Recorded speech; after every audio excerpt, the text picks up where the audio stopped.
镇上绣坊愿意收锦花做学徒，还能先给10两银子的工钱。奶，我要是去学手艺，那10两银子可以给我娘看病吗？锦花啊，女孩子学门手艺是好事，家里先替你收着银子，你娘的病也不是1天2天的了，你说是不是？我串来1年多，偏偏成了个控制不了身体的傻子。送我姐去学手艺，他们真的有那么好心吗？家里没钱没粮，老四读书也要银子。锦花去绣坊学艺，少一张嘴吃饭，还能给家里添进项。不行，这里面肯定有古怪，这一次我必须醒过来。娘，小五，你奶，我想问你，我姐去学手艺得的10两银子，到底是给我娘看病用，还是给小叔读书的？小五，小五，你会说话了。娘的小五啊，小五，真的你会说话了。姐，我其实一直都会说话，就是之前不知道怎么回事，一直觉得面对外面的世界朦朦胧胧的。现在好了，我没事了。奶，我姐去学手艺是给自己挣前程，不是给别人当钱袋子。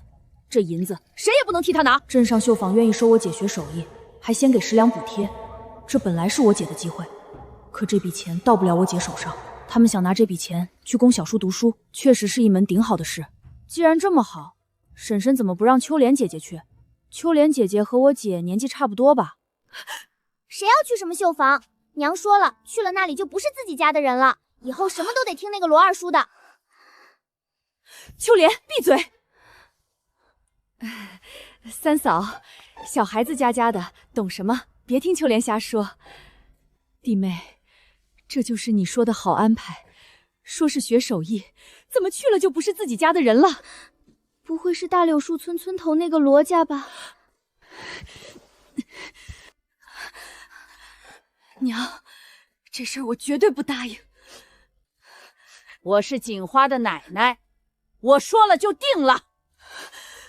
你个病病殃殃的，1年吃药就得花不少钱，还不能下地干活。锦花学手艺是为了家里，拿点银子出来帮衬他小叔，怎么了？娘三嫂，你们别吵了。他们要我姐去哪里我还不知道，但肯定不会是送去干活那么简单。我现在只是个孩子，还饿得皮包骨，根本拦不住他们。但我绝不会让他们如意。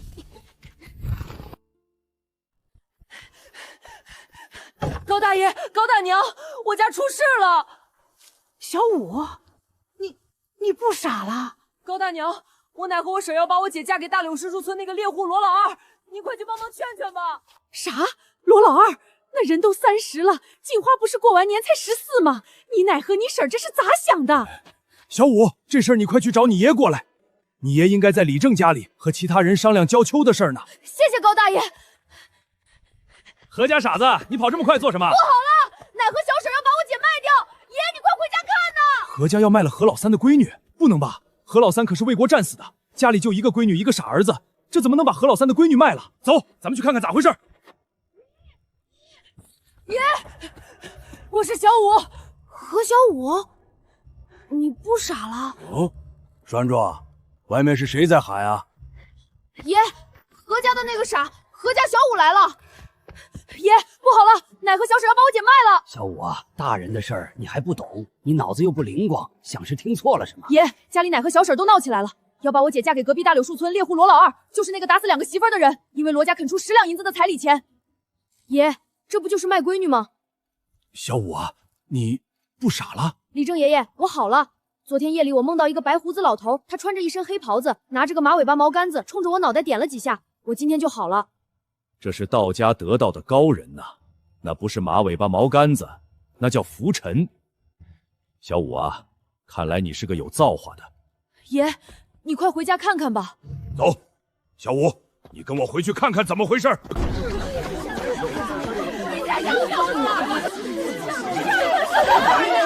你懂水平！大家让让。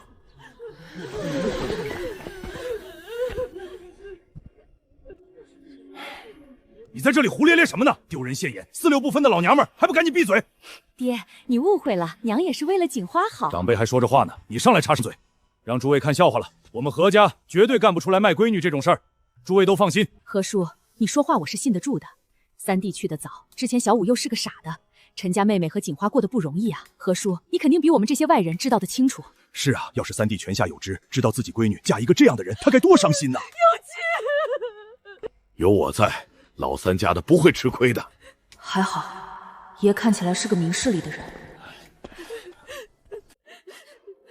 这到底是怎么回事？小五也真是的，这又不是什么大不了的事儿。三嫂不愿意就不愿意吧，小五把这事儿搞得人尽皆知的，这不是丢咱们老何家的脸吗？小婶儿，说出来有啥丢人的？还好我说出来了。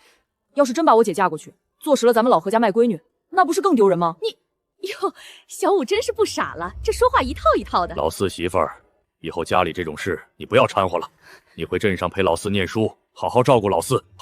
爹娘，我怎么在打鼓场听人说，咱家要把老三家的姑女嫁给罗老二？三弟当年可是替我去征兵入伍的，我不能嫁呀！是啊，爹，这事儿可不行。那罗老二都和我们两口子是一个辈分的，怎么能把锦花嫁过去？也不知道有些人安了什么心思。大嫂，你这么说可就不对了。我在这事儿上可没有自己的私心，嫁锦花这事儿是为了咱们老何家呀。为了咱们老何家？当然是为了咱们老何家。有业前些年已经通过了府试，等以后再考过院试，那可就是真真正正的秀才老爷了。以后再考上举人做了官，那可就是官老爷。那镇上的夫子水平能有多高？我和有业都打听好了，县里的五柳书院有个葛夫子，教书最厉害，他教的学生不少都成了举人，做官的也不少。等有业去了县里念书，当了官，爹娘，你们以后就是官老爷的爹娘。别说理政，就是县里面的县官爷见到你们，也得让你们3分。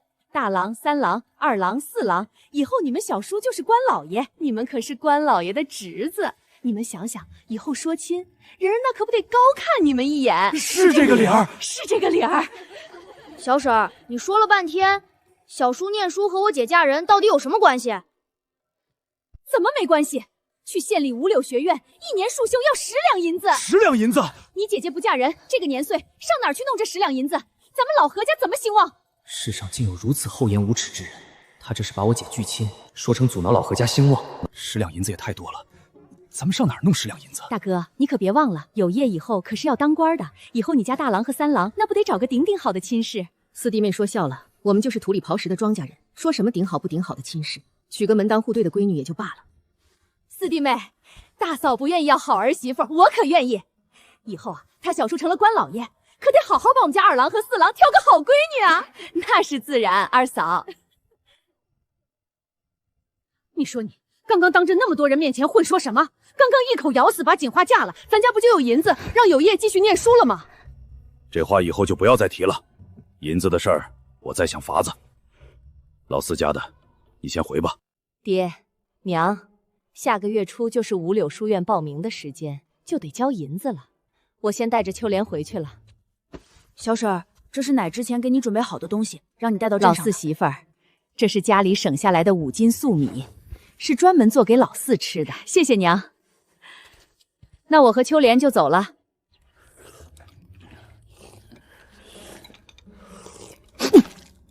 这哪是野菜粥？这东西喝一口，嗓子都拉得疼。我一个21世纪好青年，罪不至此啊！小五，你真的不傻了？这可太好了，多亏了老天保佑。大伯，大伯娘，哎，好孩子，快吃。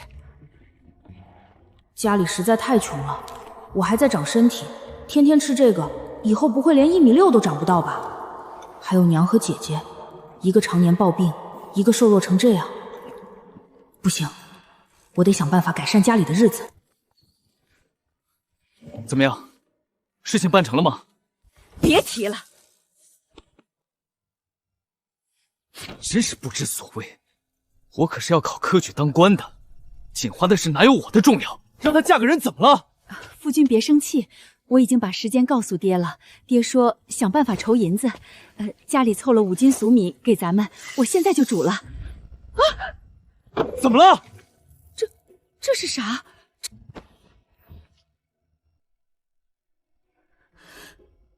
这是怎么回事？不对，娘不会这么做。好个何小五！三房那个傻子竟然敢这么戏弄我！我可是老何家唯一一个读书人，还是童生。等下次回老宅，我一定要告上一状。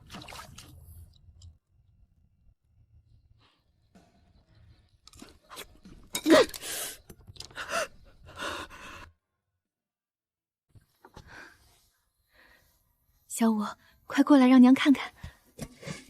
娘，我给你弄来了粟米，刚刚大家都没吃饱吧？咱们煮个粟米粥喝吧。粟米，小五，你哪来的粟米？你把给你小叔家的粟米调包了。小五，你奶要是知道了会打你的。没事儿，你别怕，有娘在。明天娘把粟米还给你奶，就说是娘调包的。咱们就留下一碗煮来吃。都是娘没用，不能让你们吃上一顿粟米饭。娘，孩儿有个问题想请教您，我爹他牺牲后，朝廷有没有给抚恤的银子？有，你爹冲锋陷阵英勇，后来好像提了把总，我记得当时给了50两银子呢。50两？那咱们现在一大家子，一年的花销能有多少？咱们庄户人家平常吃的菜和粮食都是自家种的，不花费什么银钱，一年到头也就买些家里产出没有的东西要花钱。若是没有婚丧嫁娶的话，一年我估摸着也就用个6、7两银子吧。那我爹这笔钱现在在哪儿呢？娘，我记得爷爷拿这笔钱买了水田和旱田。是了，你爷买了30多两的田，剩下的10几两应该是供你小叔去念书了。拿着我爹用命换来的抚恤银去念书，还要吸一大家子的血供他。姐，这粟米多少钱一斤你知道吗？之前差不多4文钱一斤，现在年岁不好，听说涨价了，可能要7文钱一斤了。就算他10文钱一斤好了，1两银子能买100斤粟米，10两银子能买1000斤。娘，我爹的抚恤恤金给小叔的那部分，可是咱们3帮出的钱，都够买1000斤粮食了，这得够咱们娘仨吃多久？小五，你算数怎么这么厉害？弟弟，你真是太聪明了，这么快就能算出来这么大的数。娘，姐姐，你们听明白了吗？这粟米本该就是我们的，是小叔他们一家欠我们的。那咱们就留着自己吃。对，娘，你身子不好，可得喝点粟米粥补补呢。你只有把自己身子养好了，才能看着以后我姐嫁人，看着我长大，不能天天再吃野菜糊糊了。哎，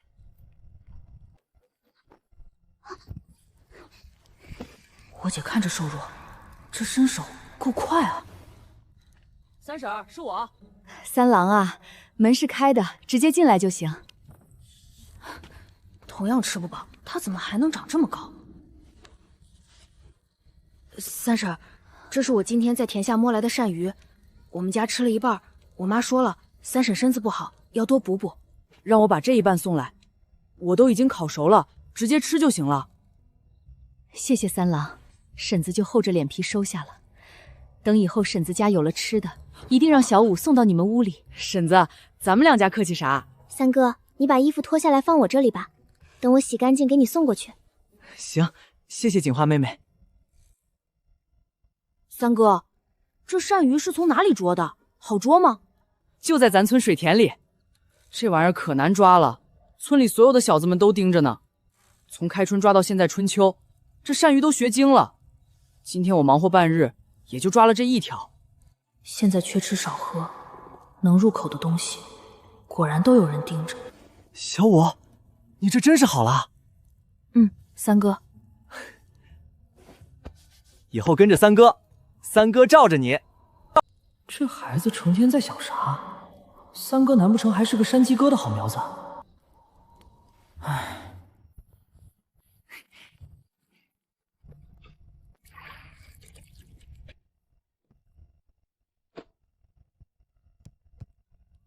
姐，那个是啥？这个啊，是油茶果捣碎的渣子，姨子贵，咱们家就用这个洗衣服，也能洗干净。有办法了，姐，你的茶油果渣子，明天能不能借我用点？行，不过你用这个干啥？山人自有妙计，姐，你明天就等着看吧。成天就知道往外撒丫子。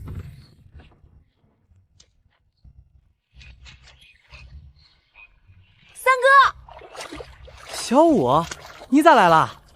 我也想来逮鳝鱼。这附近的东西估摸着全都被摸完了。三哥，要不你陪我去别的地方看看？行吧，我带你去远一点的地方，咱们自家的水田再看看。这片田之前我和大哥、二哥还有四郎已经翻来覆去摸了好几遍，剩下的家伙都太狡猾了，根本抓不到。小五，现在都9月了，水里凉着呢，你别下来了。你带的这是啥？油茶果渣子。三哥，你把这些都撒在水里。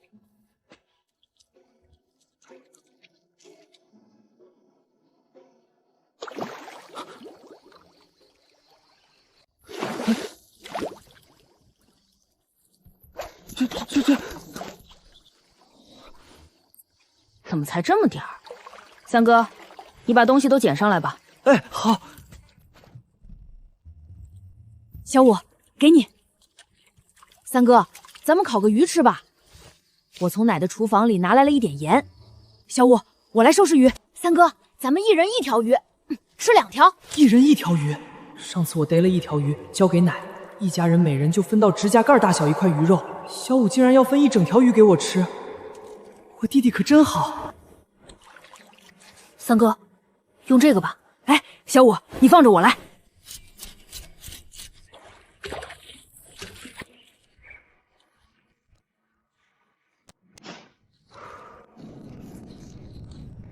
小五，这鱼是咋回事？咋扔了油茶果渣子进去，鱼就浮上来了呢？这是因为油茶坡中的茶皂素会对鱼产生毒性作用，茶皂素不能破坏鱼鳃的上皮细胞。这渣子里面有个东西，对鱼有毒。那这鱼有毒了，咱还能吃吗？这只是暂时让鱼不能保持平衡，不是真的把鱼毒死了。你若是把这些鱼重新放到正常的水中，过不了多久，它们又会活蹦乱跳的。你咋知道这么多东西的？我梦里遇到那个白胡子老头，他教我的。小五，你这是遇到神仙了哇！小五，你现在比咱小叔聪明多了。要我看，你说不准比小叔更适合念书呢。自从冲破那层朦胧的束缚后，我脑子好像的确比上一世更聪明了。我也不打算一直在村里做个土里刨食的庄户人，只是现在家里1毛钱都没有，奶又是那种人，想读书恐怕还有的磨。三哥，你吃。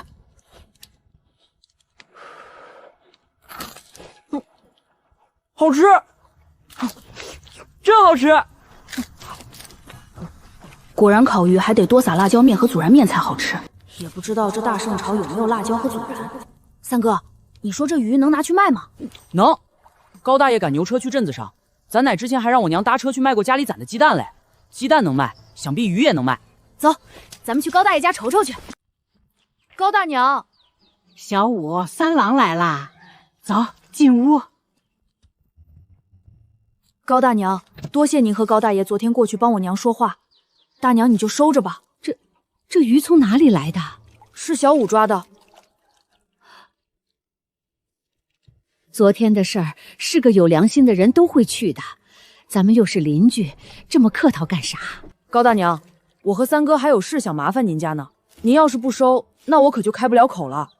小五真不愧是牛鼻子老道指点过的，这话说的和个小大人似的。说吧，你们有啥事？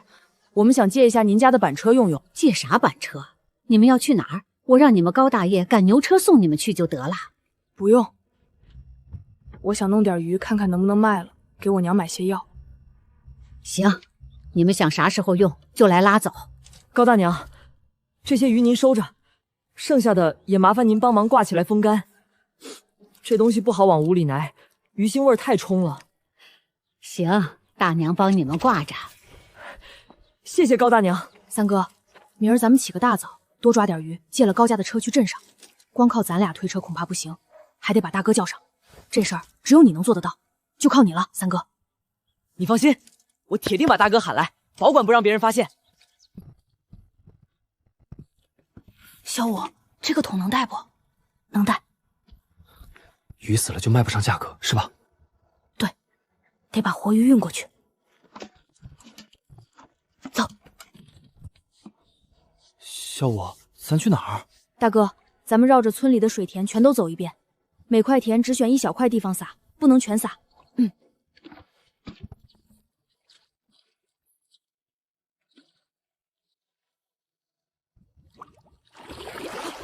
这东西真能用来逮鱼啊！我都说了，小五绝对是咱老何家最聪明的。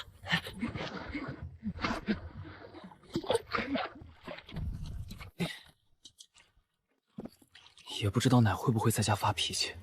大哥，你放心，咱们给爷奶也带些鱼回去，他们不会生气的。也是。那里是摆地摊的地方，我娘带我在那里卖过鸡蛋。不，大哥，咱们不去摆摊卖鱼。那咱的鱼卖给谁啊？大哥，你知道镇上有什么酒楼吗？我知道，听说镇上有家聚贤酒楼，就在西街。小五，你该不会要把鱼卖给酒楼吧？咱们这么多鱼，一条一条卖，得卖到啥时候？这能行吗？这有什么的？咱们去看看。三哥，你在外面看着咱们的板车。大哥，你跟我一起进去。啊！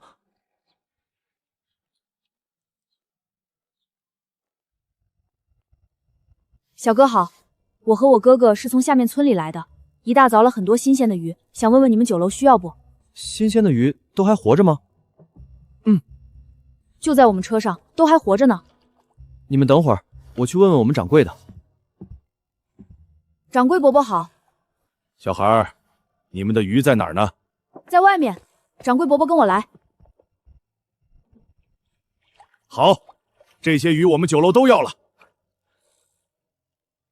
掌柜伯伯，您还没和我们说，这鱼您酒楼出多少钱呢？哈哈哈，你这小孩儿，咱们聚贤酒楼可是开在马道镇上20多年的老字号了，不会欺哄你这小孩的。你这鱼虽说都新鲜，但是没有太大的，也都是一些常见的河鱼，就按13文钱一斤，我全收了，怎么样？哥，你觉得这个价格咋样？掌柜伯伯，我哥不同意，我们可是天不亮就起来抓鱼了，才能给您送来这么新鲜的鱼，而且我们3人推着车走了1个时辰，才来到咱们镇上的15元一斤吧，您看咋样？你这孩子，我实话和你说，前2年年岁不好，愿意下馆子的人也少了，咱们各退一点，14文钱如何？再贵我可就得掂量掂量了。掌柜伯伯，我哥说行，您给称一下吧。好，小李子拿秤过来。有劳小李哥哥了。 73、75、82斤半，这是1两银子，1串半钱，还有5个铜板。小子，你且好好收着。我从未摸过这么多钱。多谢掌柜伯伯，以后我们要是找到什么好东西，还会再来找伯伯您的。成啊，东西越金贵越好。小五，这么多钱放我身上没事吧？大哥。 本来是没事的，可是你现在也太此地无银300两了。哪有300两？就1两多银子。大哥，你把钱给我吧，我是小孩，就算有小偷小摸，也不会主动去偷小孩。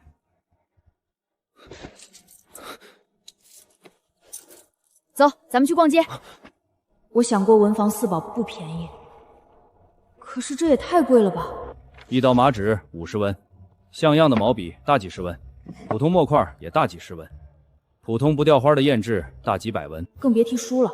一本书少说也要几千银子，科考用的还要更贵。咱们抓了这么多鱼，卖的钱也就将够凑一套文房四宝的，还是最差的。笔墨纸都是消耗品，特别是纸和墨，用完了就得再买新的，还不知道1年花在这些东西上要多少钱呢。念书果然是贵啊！光靠卖鱼指定不行，还得想别的赚钱。 文静兄，听说县里的五柳书院下个月就要收学生了，你要去吗？五柳书院1年的束修要5两银子，我家囊中羞涩，实在是去不了。哎呀，那可是可惜了。听说那边的葛夫子教出来不少人都考上举人了，果然咱们镇上的水平就是比县里差些。5两，五柳书院要5两银子，可是夏氏上次回家明明说要10两。 2位秀才大哥，我们不是秀才。哎，2位莫不是骗我？我之前见过的秀才，气度都没有2位好呢。小弟弟，我们以后肯定会是秀才的。不说这个了，你拦住我们是有什么事儿吗？我家小叔听说也要去五柳书院念书，家里爷奶让我们来找小叔问问，大概需要多少银钱。但是今天来镇上没见到小叔，听你们刚刚谈起来了，所以想问问。这样啊，五柳书院1年束修要5两银子，因为有官府的补贴，所以吃住在书院是不花钱的。只是这束生钱实在是贵，在咱们镇上念书，1年不过才2两的束修钱。谢谢两位大哥。小婶这不是骗咱们吗？明明是5两银子，他却说是10两。小叔说镇上要的束修是3两，他都念了好多年书了。走，咱们偷偷去看看小叔在干啥。走。就是胡同口第3户人家。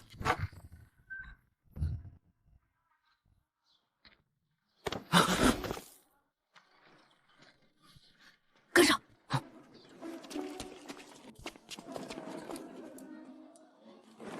聚贤酒楼，小叔来这里干啥？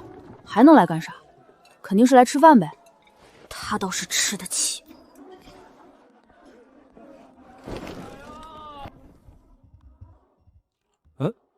你们怎么回来了？我们结给你们的银钱没错啊。小李哥误会了，我们是想来跟小李哥打听一些事儿。这样啊，打听啥事儿啊？刚刚进去那个人，好像是我奶家的远房亲戚，好多年没见了，不太敢认人。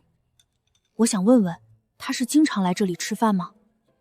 哦，那个人啊，那是何书生，在镇上念书，家境应该不错，每月都来我们酒楼用上好几次饭，有时候是和同窗，有时候带着家人来。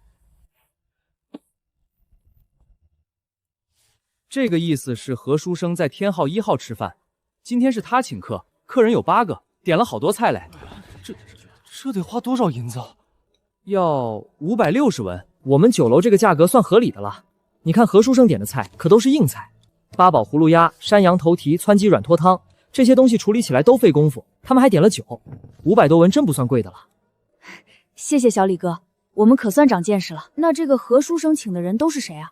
好像是镇上书院的一些书生吧，我也不太清楚。小李哥，我忽然有点肚子疼，能不能借用酒楼的茅厕方便一下？成啊，就在后院，你自己进去就行，用我陪着你吗？不用，你忙你的。有叶兄，多亏了你，我们才有机会打牙祭。是啊。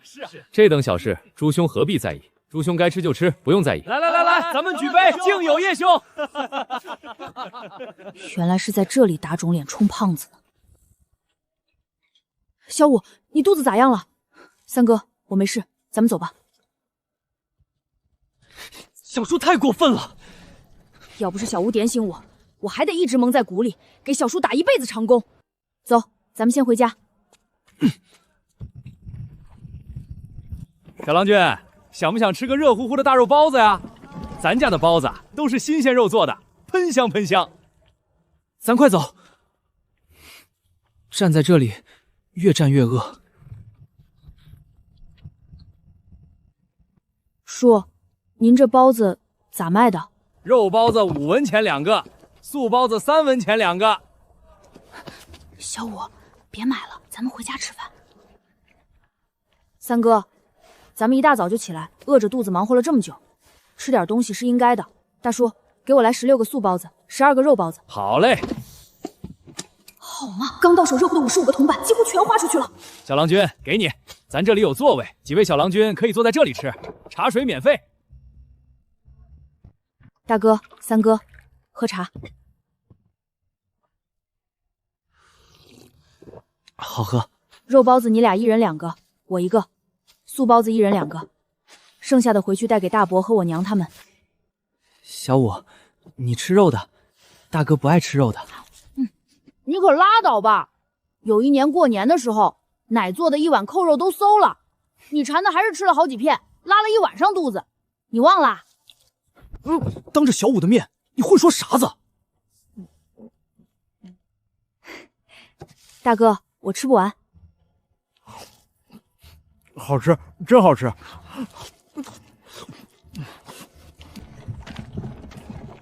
大哥，这1串钱你拿着，这1两银子1串钱是咱们仨挣的份儿。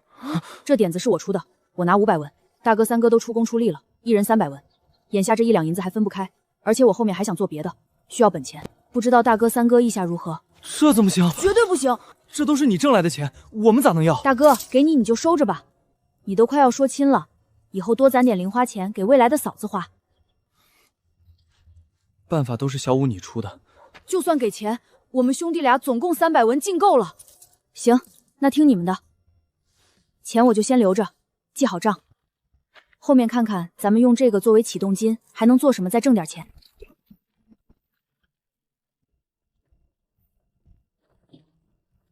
你们几个小兔崽子去哪儿鬼混了？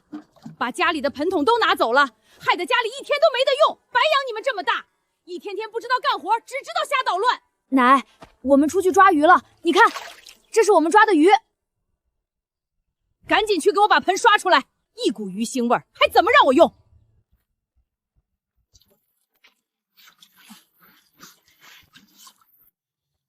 娘，姐姐，快来吃包子，还温乎着。这包子哪儿来的？小五，你哪来的钱买包子？娘，今天我抓鱼去卖，得了点钱。娘，这银子我要留着，不交给爷奶，交给爷奶，又要去拿给小叔，被他挥霍掉。我想把银子以后攒起来，给你买药吃。小五，你放心，奶一定会好起来。不见人影，咋还得让我这把老骨头伺候你们是吧？好家伙，不知道的还以为鱼在盆里游泳呢。今天是二婆母做饭，二婆母她该不会连鱼都没剖吧？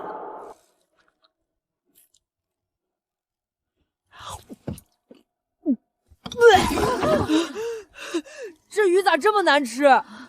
老二媳妇儿，你咋没把鱼肚子给剖了？鱼肚子里也是肉，剖了干啥？蠢蛋，干啥啥不会，吃的倒是最多。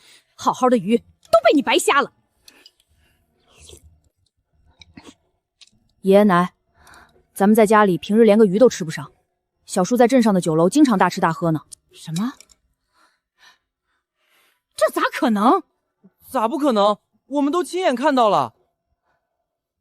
你们怎么知道的？我们去镇上了。你们去镇上干啥？奶，我们不是抓到了几条鱼吗？想着带回来，您肯定要送给小叔一些。我们抓到活的，就直接去镇上给小叔送鱼了。大郎、三郎、小五，这到底是咋回事？今天去送鱼，发现小叔饭点进了酒楼吃饭。我们跟小二打听，他这次吃饭就花了500多文。妈呀，500多文！我长到这辈子还没下过馆子，老四他一顿饭就花500多文。那咱天天在家喝糊糊吃窝头，小叔在外面吃香的喝辣的，咱们这算啥？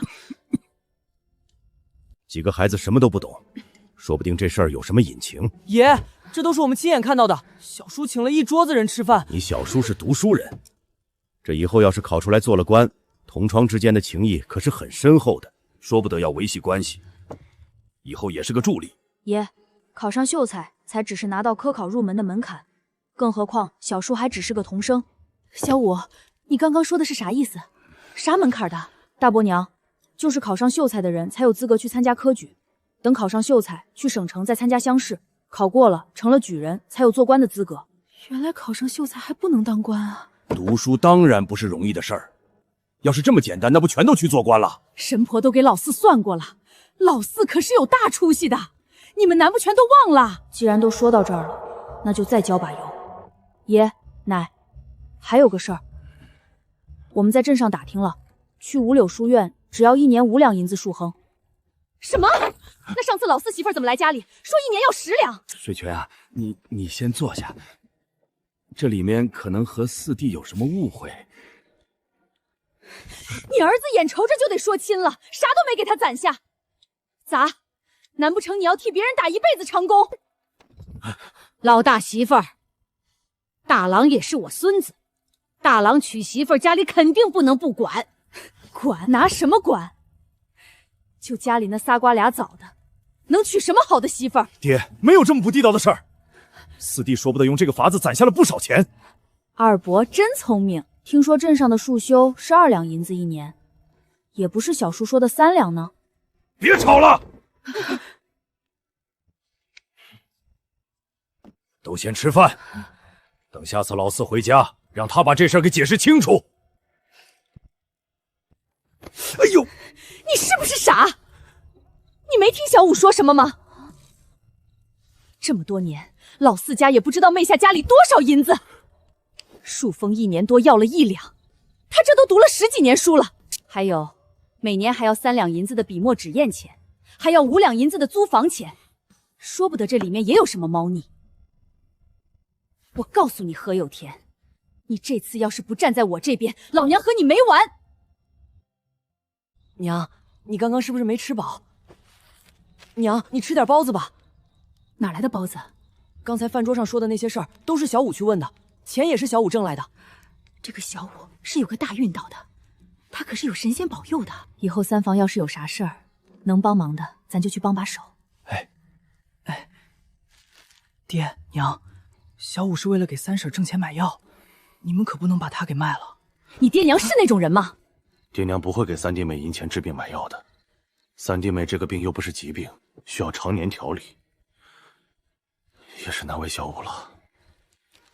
咱们大房也该攒些银钱留给自家了。弟弟，包子真好吃，以后要是天天能吃上包子，那该多好！城里的官老爷肯定顿顿都吃包子。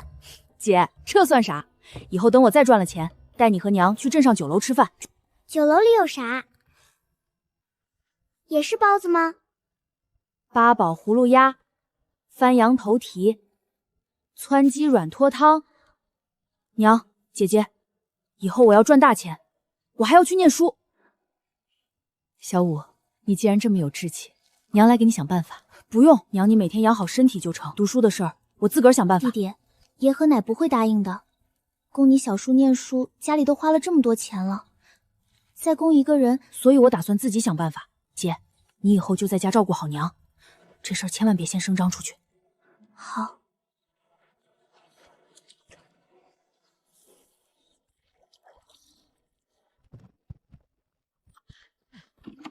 高大娘，这几条鲫鱼给您二媳妇儿炖鱼汤吧。下奶最好了，小五啊，你这孩子有心啦。石塘村附近不能再这么打鱼了，这种法子有危害，会影响水里的其他东西。小五啊，这里是晒干的鱼，你数数看。高大娘，你办事我放心。现在赶去李正家，李正有紧急的事儿要和大家说。父老乡亲们，今天喊大家来是要说交田赋的事儿。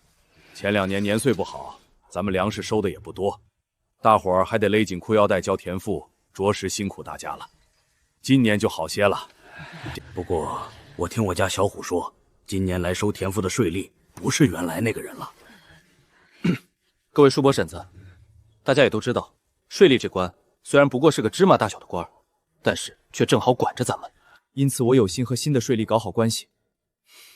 哪知道我几次三番邀约，备下酒席，此人都不肯给面子见我，所以这人是个啥样的人，我心里也没底。这次把秋粮收上来交田赋的时候，大家可得千万小心了。咱们这不是提前做个心理准备吗？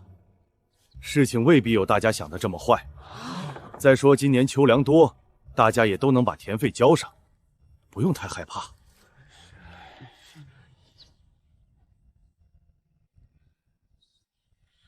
爹，有爷一家还没回来。爹，有爷想必还在路上，要不咱们再等半日吧？等他们做什么？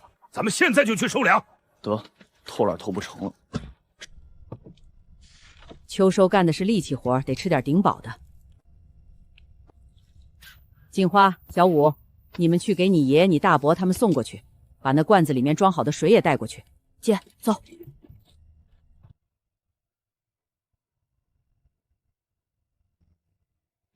那就是咱家的换地，爷他们正在割麦子呢。走，咱们过去吧。好久没见过这么大的麦穗了。爷，奶让我们来送饭了。小五，你可算来了，饿死你二叔我了。二郎、四郎，快来吃饭了。好久没吃这么干的饭了，真香啊！爹，咱歇一会儿再干呗。休息什么？统共就这么点人，还不抓紧时间赶紧收？要是下了雨，你哭都没地方哭去。人少那不是四弟家没人来，少了俩人吗？骂我干啥？有本事骂老四去。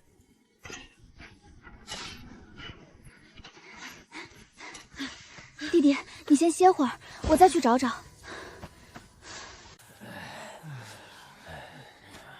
麦子收完了，明天去收水田。咋了，三哥？马红啊，水田里有马红，去年我就被咬了。三哥，你还记得咱们的油茶粕吗？难不成那个玩意儿也防马红？对，要这么用，你跟我来。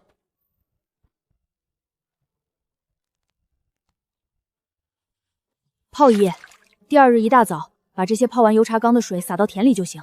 太好了，这下不怕蚂蟥咬我了。三哥，姐姐，这油茶树在哪儿啊？我怎么一直没看到？这油茶树长在山上呢，就是咱们村子南边那一片山，山上全都是。对了，小五，你还没去山上玩过吧？等秋收完了，三哥带你去山上玩。山上这会儿应该有野果子吃。姐，那既然咱们村子旁边有这么多油茶树，咋咱家做饭用的油还是猪油，不是茶油呢？这油茶果之前大家捡回来捶打过，结果弄出来的油又苦又涩，也不好吃，没有猪油香。我也试着捶过，老费劲了，捶半天也就出那么一点点油，胳膊都快累断了，犯不上。油茶果多，村里人不会榨，又苦又涩，是法子不对。发家致富的方法，这不就来了吗？油茶果收了，当然不能直接捶，想让它出油，后面还有一系列工艺。三哥，等忙完秋收，你一定要带我上山啊，包在你三哥身上。小五太可怜了，之前是个傻的，从来都没上山玩过。爹，大哥，小五说了，把这个水洒到田里，能干蚂蟥。小五说能行，那肯定能行。这玩意儿真能干蚂蟥吗？真的假的？试试不就知道了。你们娘这2天是咋了？怎么气性这么大？爹，娘是气你站在小叔那头。可是有叶是我们兄弟几个最小的，他平日里又是读书人，不干农活，咱们多替他干点怎么了？以后他念书念出来，咱们也跟着沾光呢。沾光，这都多少年了，咱沾啥光了？爹，你拿人家当兄弟，掏心掏肺的，但是人家拿你当兄弟吗？咋就不当我是兄弟了？我们打断了骨头连着筋，是亲兄弟。你看大郎，那就像我和你小叔一样，以后有事要互相帮衬。看来2个儿子懂得手足之情的更可贵了。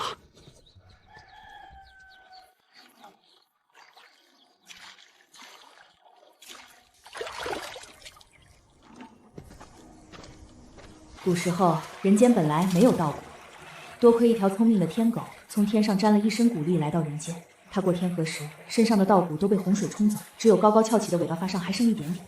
人们靠这一点点稻谷育种繁衍，才有了大片稻田，才有了饭吃。这就是老百姓朴素的幻想。干活，活动起来就不冷了。肯定是小五让洒的油茶本水起了作用。小五真是太聪明了。有叶，咱们秋收不去老宅帮忙，口粮大哥二哥他们还乐意分给咱们吗？他们凭啥不分？咱们也是老何家的一份子，凭啥不给咱们分口粮？再说了，咱们俩都手不能提肩不能扛的，回去干啥？他们都是下地下惯了的，让他们干活就行。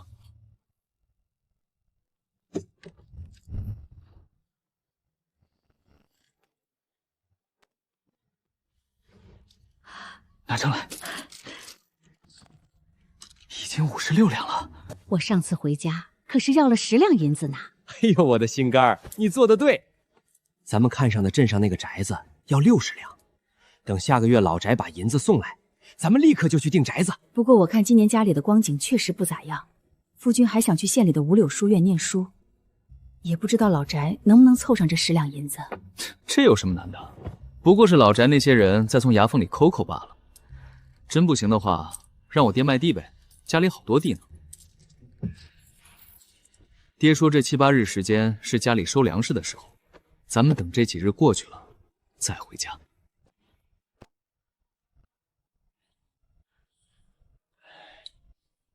老大、老二，你们今天去镇上把老四给我带回来。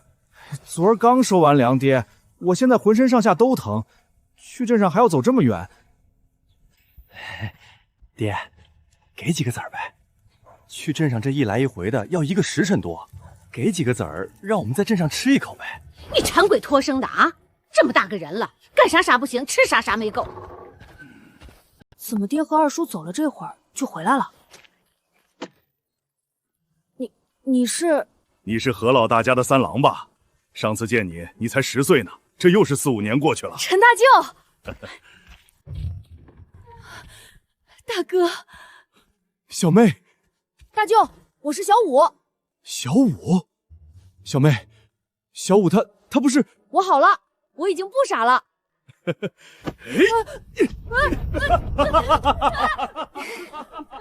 太好了！大舅，快放我下来！大哥，你怎么突然来了？前阵子县里有大户人家要起房子，咱家砍了一批树卖了。这不，我去了县里，今日赶回山里，正好路过这里瞧瞧你。这是我在县里买的白糖，他们说吃这个对身子好。这太贵重了，大哥，我现在比之前好多了，不用吃这些乱七八糟的。最近家里一切可好？好着呢。才不是呢！之前奶还要把我姐卖了换彩礼钱。小五，什么？锦花可是何家第一个孙女，也是有气第一个孩子，你婆母她怎么能这样？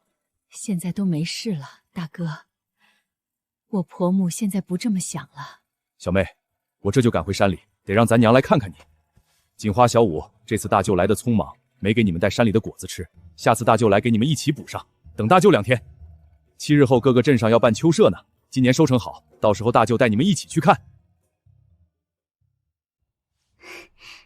不用，大舅你带小五去就行了。没事的，咱们一起去。好。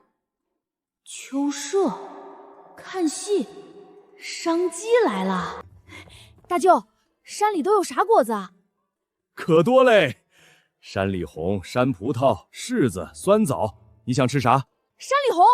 大舅，你下次来的时候一定多给我带点山里红。小五，你要这么多山里红干啥？那玩意儿吃多了胃酸，咱们也吃不完啊。好，咱们小五想吃，大舅一定给你多带点。大舅，给你。大舅，白糖都多少钱一包？这个银子您能不能全帮我买成糖？小五，白糖是1000银子1斤，贵着呢。我这次给你们拿了2斤，够你们吃一阵子的了。这个银子你就收着吧。大舅，我不是买来吃的，我要做一种吃食，到时候去秋社卖。大哥，这银子本就是小五挣来的，我相信他，你就听他的吧。行，那大舅下次来，给你把你要的都带上。怎么回事？老四呢？爹，老四说最近读书时间紧张，就不回来了，还让我们下次帮他们一家把口粮背回去。他们一家要1000斤粮食，够他们这半年吃的。哼，活都不帮家里干，还想直接要粮？爹，老四还说了，让咱赶紧把10两银凑过去给他，他着急用。老四这是忘了本了。你们再去把这混账小子给我带回来。爹，老四肯定不会和我们走的。爷，我去把小叔带回来。他们2个大人都没把老四带回来，你有啥办法？奶，我既然说得出口，我就有办法把小叔带回来，让大哥和三哥陪我去就行了。小五，你去把老四给我带回来。孩子他奶，给小五他们拿点吃的带着。去镇上又不远，你们省着点吃。谢谢奶。大哥、三哥，走。正好，我也想找机会把晒好的鱼干卖了。小五啊，都给你捆好了。谢谢高大娘。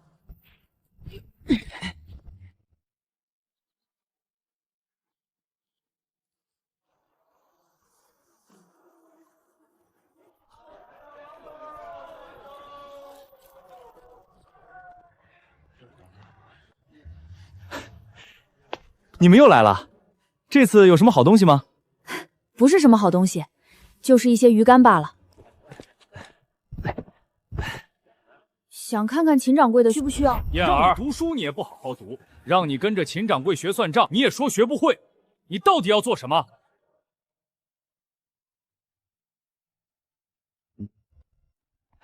东家，这是之前来咱们酒楼卖过鱼的几个小乡下小子，这次想来卖鱼干的。东家伯伯好，这都是用鲜鱼晒出来的，刚晒好我就拿来了。您看看您酒楼需不需要这个？前面的小子，你几岁了？ 11岁。不是吧，我也11岁，你怎么看着这么小？小李子，东家，平日里咱们收鱼竿多少钱一斤？再添个2文钱给他们结算了吧。你看到没？多少人吃不饱饭，更别说念书了。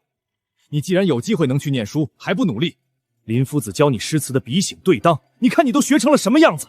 要是让人家也有机会去念书，学做的诗指不定比你强多了。不是，这关我什么事儿啊？小李哥，你给我称一称吧。随我来。哼，他不过是穷人家出生的，就算有机会念书，也不可能比我强。不是，举例子非要举我是吧？这位郑小公子，请问你在学做什么诗？我刚学作诗的技巧，我夫子让我试着做一首咏志。喂，你知道咏志是什么意思吗？这有什么难的？你这个穷小子，本事不大，口气倒是不小，我才不信你会作诗。哼，你敢不敢与我打个赌？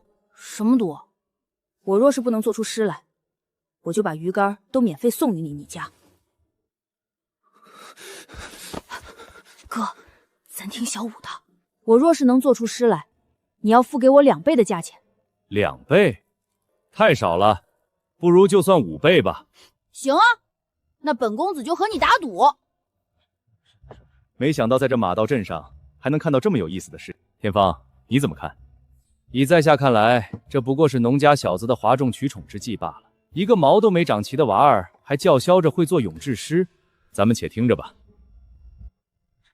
脑海里的唐诗宋词太多了，用这首最合适。3更灯火5更鸡，正是男儿读书时。哼，黑发不知勤学早，白首方悔读书迟。好诗，这诗简直太好了。郑小公子如何？是我输了，愿赌服输。小李哥，你去帮他称称这鱼竿该是多少钱，我翻5倍给他。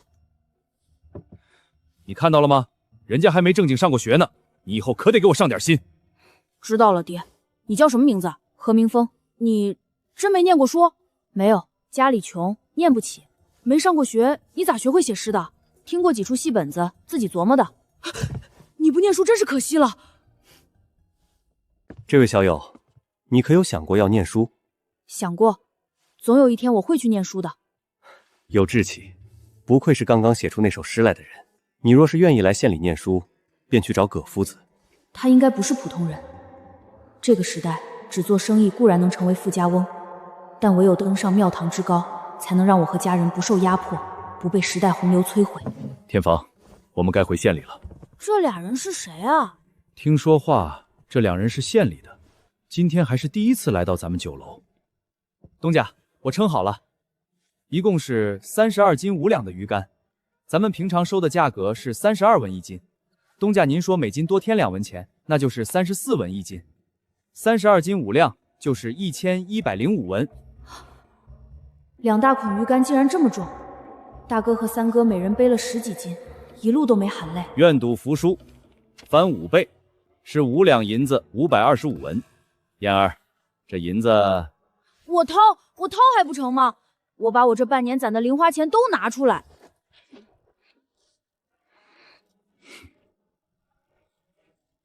谁能告诉我，我们怎么稀里糊涂就赚来5两银子了？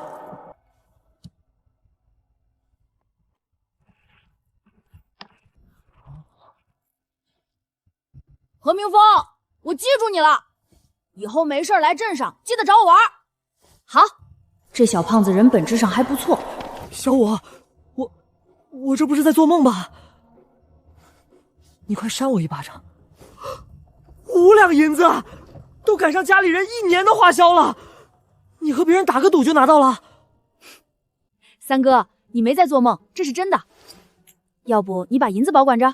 别，还是你拿着吧。我要是揣着5两银子走路，我保证先迈哪只脚都不知道了。走，咱们去找小叔。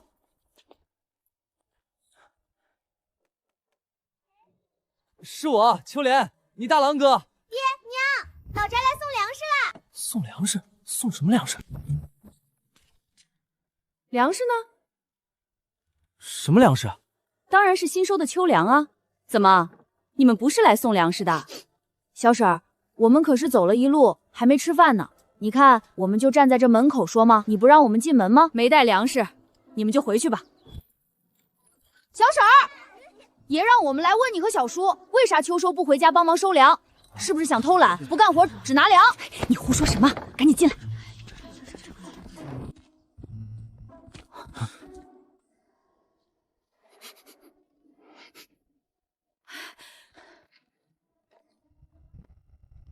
大哥、三哥，吃饭。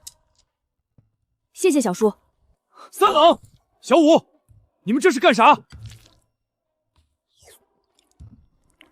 好好吃，好久没吃到油水大的东西了，真香啊！小叔，你不让我们吃饭？你们小声点儿。我要吃肉，我要吃肉！你这个人，快把肉还给我！来，弟弟吃。我不要，恶心！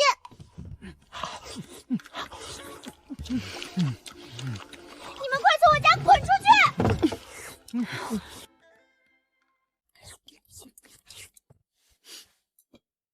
你闭嘴。小叔，爷让我们来找你回家。之前大哥和二哥都来过了，我不是说过了吗？过几日我们就回家。不行，你今天就得回家，都要回去。何小五，你这是什么口气？怎么和你叔叔说话的？因为给小叔供粮食和银子的事儿，家里正闹着呢。现在家里大伯和二伯要分家了，田也分了。小叔不回去的话，分了家，就爷奶2个人供着你。回不回家，你自己看着办吧。行。展鹏啊，回到老宅就没饭吃了，你现在可要多吃点哦。小叔，咱们赶紧回去吧。爹娘，我又不是不回家了，只不过这2日功课有些多，晚回来几日而已，何至于一直让人去催我们？老四，你住嘴！爹，你以为你爹我眼瞎吗？明明就是你们一家人不想劳作，只想捡现成的。还有，我们都已经知道了，五柳书院要的数学根本不是10两银子，这么多年镇上的私塾也不是3两银子，你这是寒了大家的心呐！家里人怎么知道的呢？快和你大哥二哥家道歉！爹，你这是从谁那里听到的消息啊？哪有这事儿？你还狡辩！你这个混账玩意儿，当我们是冤大头呢？爹，二哥这么骂我，你不管管？你快道歉！道歉！大哥和二哥闹着分家，他们这是不孝。爹，你咋不说他们？分家？什么分家？好啊，小五，你翅膀硬了是吧？敢骗你叔叔，看我不揍你！休想打我儿子！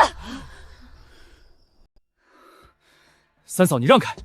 三哥没了，这孩子没人管教都长歪了，竟敢骗自己叔叔婶婶，看我不帮三哥管教他一下！放屁！狼心狗肺的玩意儿！家里供着你读书这么多年，就是秋收喊你回家帮忙收个粮食，人家书院都给大家放秋假，让大家回家收粮，你是咋好意思的？还敢提你三哥的事儿，我呸！你配吗？你三哥战死的抚恤金里面给了你多少去念书？你对得起你三哥吗？我告诉你，你不配提他，你永远都对不起你三哥。你会说什么？今天你胆敢动我小五1根手指头，我就剁了你的手！娘，你小心点，别伤到自己。我没事儿，有爷在呢。是爷让我回去把三叔一家找来的，爷指定不会让我挨打的。哎，老三媳妇儿都是老四混账，我这就骂他。你快把刀放下来吧。以后谁再让我听到老四嘴里那几句话，我和谁没完！老四，你还不给大家道歉？对不住。老四，你知错就改，我们还能原谅你。咱们就还是和和美美一家人。爷，我们到了小叔家，小叔家吃的可是外面买来的卤肘子，饭是干饭，多亏了小叔小婶儿，我和大哥三哥饱餐了一顿呢。好久没吃这么饱了。什么？我们在家里吃野菜糊糊刺嗓子，你们吃肘子？凭什么？我们也要吃肘子。爹啊，你看你两个孙子饿得直叫唤，你就忍心这么看着？不对呀，剧情不应该是这么发展的。以前有叶做了稍微过分的事儿，我圆几句场面话就过去了。我明天去给家里买肘子。大哥、二哥，之前是我对不住你们，你们不知道读书真的费钱呐。宣纸我1个月就要用上许多摞，还有为了让夫子给我开小灶，多学些学问，那我不得请人家吃饭，3节2桌预备点礼物吗？我这要的真是不多啊，我自己也没瞒着大家攒下来钱啊。小叔念书这么多年，我可不信他吸了这么多年家里人的血，1分钱都没攒下来。不过现在不急。小五，你奶今天是咋了？看都不看我一眼。娘，奶这是怕你了。啥？怕我？为啥？当然是娘你拿着刀吓到奶了啊！我那不是为了吓唬你小叔吗？娘，这样挺好的。你看，二伯母今天对你也客气多了。小人畏威不畏德，君子畏德不畏威。啥意思啊？意思是人格卑鄙的人只相信暴力威压，他们不懂得感念恩德和恩惠。你越是百般妥协退让，为他着想，他就越变本加厉欺负你。而君子在乎品德修养，不会惧怕你有多大的权利。小人不一样，他们只会害怕威势。哦，我懂了，奶就是个小人。锦花，小点声。小五，这么文绉绉的东西你咋会的？之前好像看过什么唱戏的唱过，现在回想起来了。小五，你真的适合念书，以后不论小五做什么，我都举双手赞成。我要做小五坚强的后盾，坚决不给小五拖后腿。五柳书院既然只要5两银子，那这次就给你5两。你小子别整天给我整那些花花肠子了，安分点。知道了，爹。你带着你媳妇儿他们回镇上去吧，粮食去找你二哥要。二哥，你这是啥意思？我昨天都认错了，你是要眼睁睁看着你侄儿侄女饿死吗？老四啊，你住在镇上，不住在家里，都和家里不亲了。以后你就1个月回来带1次粮，这样经常回来，咱们兄弟也能亲切。1个月回来1次，多耽误我念书。老四，虽然爹娘都向着你，但是现在供着你念书的，可都是我们这些人。行，就如二哥所说，我1个月回来1趟。走，我们回家。三哥，你带我上山看看吧。成，那咱们上山吧。咱们顺着这条路上山就行，这样我不会迷路。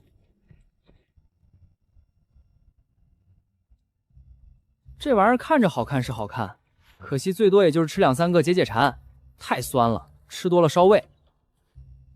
三哥，这几日叫上大哥，咱们把这些统统采走吧，这个可以卖钱。啥？还有人买这酸不溜丢的东西吃呢？不是买果肉，是买这玩意儿的活人，是一味药材。行，这玩意儿不着急，满山都是，也没人要。我再带你继续往上看看。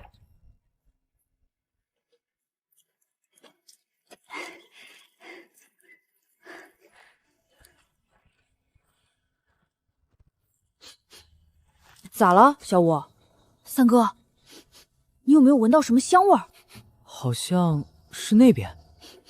走，咱们去看看。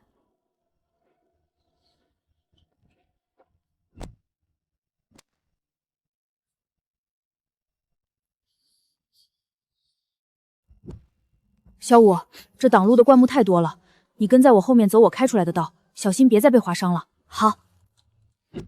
三哥对我是真没说的。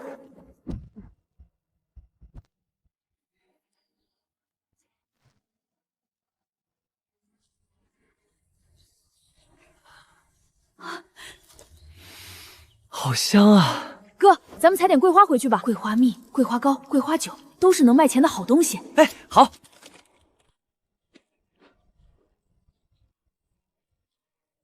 够了，先看看做出来的东西好不好卖。好卖的话，后面还要再上山来摘桂花。你看，小五，这里都是。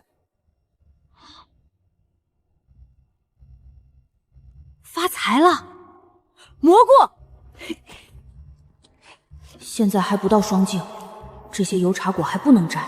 一般来说，油茶籽只有过了霜降才真正成熟。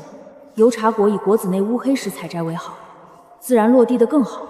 没过双命节，犹在树上歇。双净节后多一日，茶油上树多一滴。这么多油茶果，到时候怕是得叫上大伯一家一起来。至于二伯，还是算了。今天真是没白出来。走，三哥带你换条路下山。三哥，你听到嗡嗡声了吗？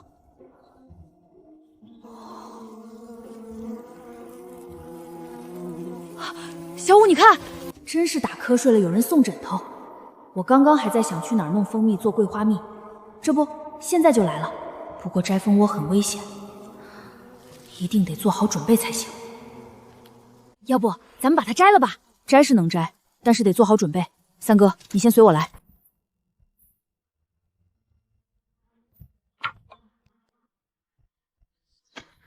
三哥，把你水葫芦给我。三哥，跟我一起，把泥巴糊到脸上、手上，露出来的地方都糊上。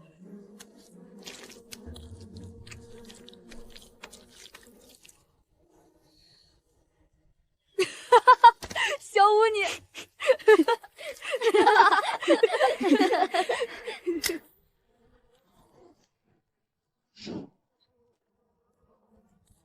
三哥，还是得你上。三哥，你把头包住，捅下蜂窝后，赶紧用烟熏它们。放心吧，瞧我的。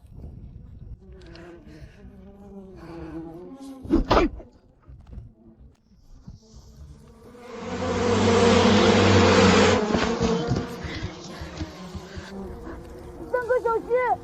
放心。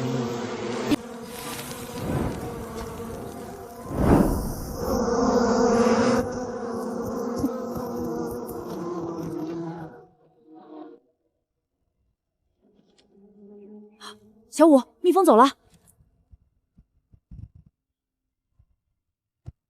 这么大一个蜂窝，咱们背回去吧。行，三哥，我回去给你做桂花蜜吃。啥是桂花蜜？就是把我们摘的桂花处理好，放到蜂蜜里，等腌制好了，蜂蜜中就会带着桂花的香气。小五，那你说的桂花蜜可以卖钱不？能。那还是卖钱吧，多攒些钱。卖钱也不耽误咱们自己做点来吃。走吧，三哥。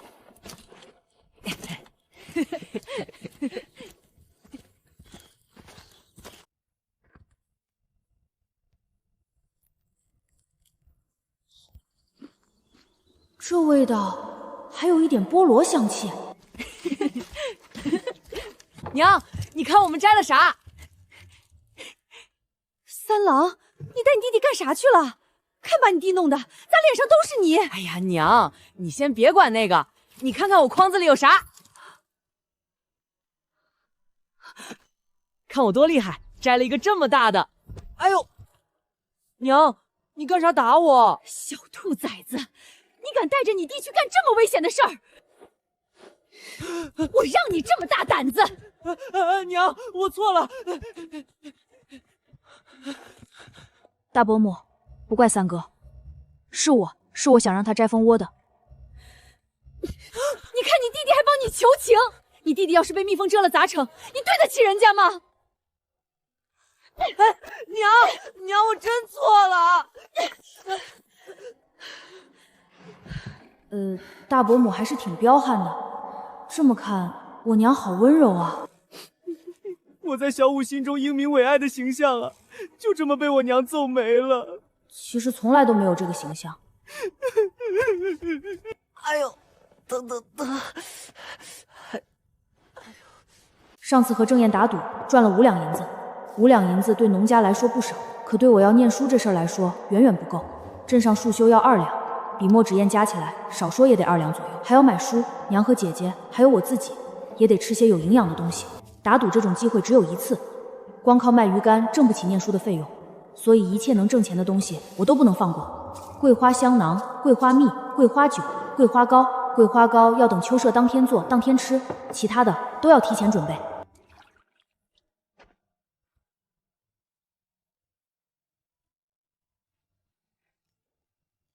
弟弟，这个花你咋拿糖给腌起来？姐，我是要做桂花蜜，等我做好了给你和娘尝尝。娘，你会做针线活吧？小五，你娘我可是咱们整个食堂村绣活最好的了，你和锦花的衣服都是我做的。弟弟，你看，我袖子之前烂了一块，娘裁了另一块布给我缝上了，还绣了花。娘，你帮我个忙呗。什么忙？等我下次去镇上买些碎布，你能帮我缝一些桂花香囊，就是把那些干桂花装到里面就行。到时候秋社咱们拿去卖，这有什么难的？碎布我这里还有。哇，这布可真好看！娘，这是哪儿来的啊？咦，这些布的花色和颜色怎么看着有些眼熟？是之前你爹做兵丁的时候托人带来的，当时每种布都带了不少。你们奶说你小叔要念书，得穿些好的。那时候你们小婶也跟着说，她在镇上照顾你们小叔，穿的是跟农妇一样，遭人嘲笑。后来就让我都做成了衣服，给你们小叔一家脸。娘，那你选点好看的，做几个桂花香囊吧。娘，这香囊卖掉一个，我给你7成的分成。傻孩子，娘要你的钱做什么？娘，咱们干了活的人就都有钱拿，付出劳动就应该得到回报。姐，你帮我一起做东西，到时候卖出去了，我也给你钱。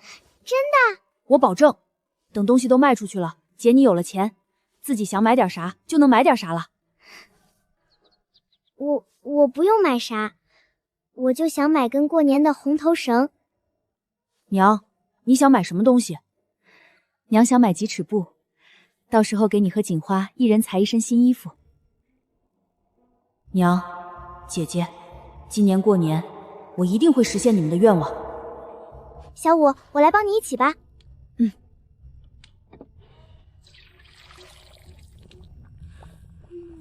姐，你要一直搅拌着，别粘锅烧焦了，那就不能用了。你放心吧。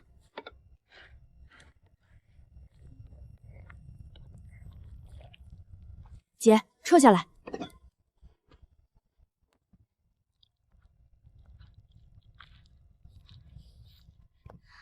哇，太美了！得去镇上买几个小瓶子，最好是小瓷瓶。陶土罐子有些掉价，商品总得讲究包装，有些东西本质一样，换个包装，身价立马就不一样了。可惜现在没有玻璃瓶，就算有透明琉璃，也不是我现在能消费得起的。若是桂花蜜能装在透明瓶子里，卖相一定更诱人。这样还剩桂花糕和桂花酒，桂花酒需要泡1-2个月，这次是卖不成了。家里也没有酒，等过年前再拿到镇上去卖吧。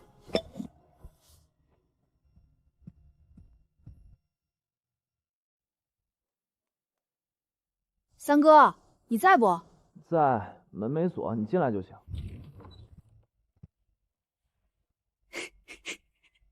三哥，你这是干啥呢？三哥，这是我上次和你说的桂花蜜，我做好了，你尝尝吧。好疼！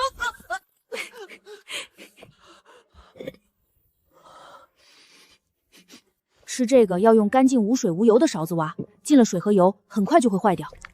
三哥，你尝尝。好香，好甜，这东西竟然这么好吃！能吃到这东西，挨娘天天打也值了。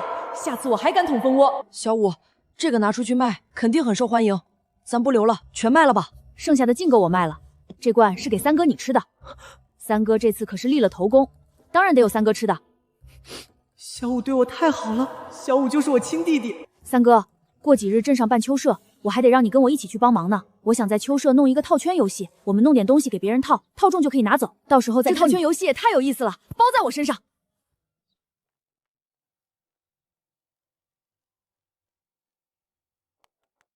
高大爷，小五，你咋来啦？玉妹姐，我来找高大爷帮忙做点东西。做什么，小五？大爷好，我想要这么大的一个圈，不用木头的，竹条拧一下，弄圆些就行。这也太简单了，这东西我一天能做上100个。你要多少？要40个就成。高大爷，我还想要些木雕的小玩意儿，比如小狗、小猫之类的，或者雕花的木簪子什么的都行。套圈也得有东西能套进去才成。我爹闲着无事的时候雕了不少这些东西呢，你等着，我去找给你看。我这都是雕着玩的东西，做工又不好，哼，你拿出来给小五看，这不是丢我人吗？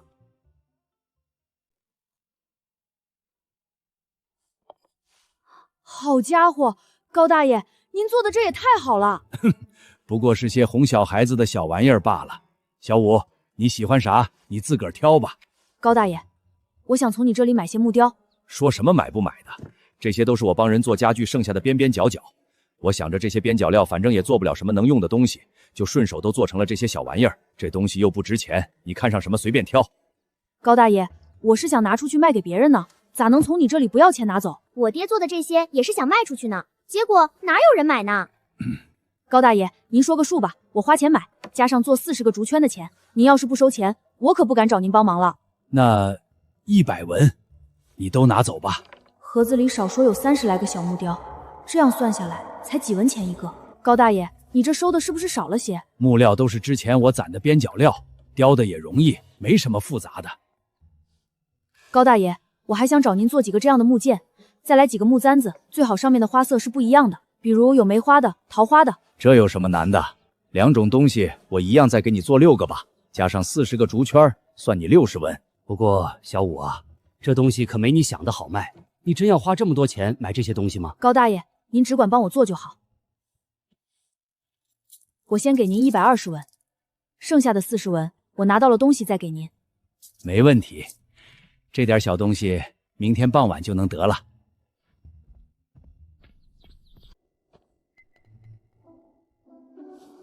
四哥，你这是干啥呢？干啥关你啥事儿？你走路怎么跟个猫一样没动静的？你站别人家窗户底下偷听啥呢？我没偷听。小五，你家屋里咋这么香？你们不会在偷吃什么吧？是桂花，我和三哥上山采了桂花。喏，就是这个。谁要这玩意儿？看来以后在家里干什么都得小心些。要是知道我们房里有桂花蜜，照四哥这赖皮脸性子，肯定要来讨要。我把东西都藏好了。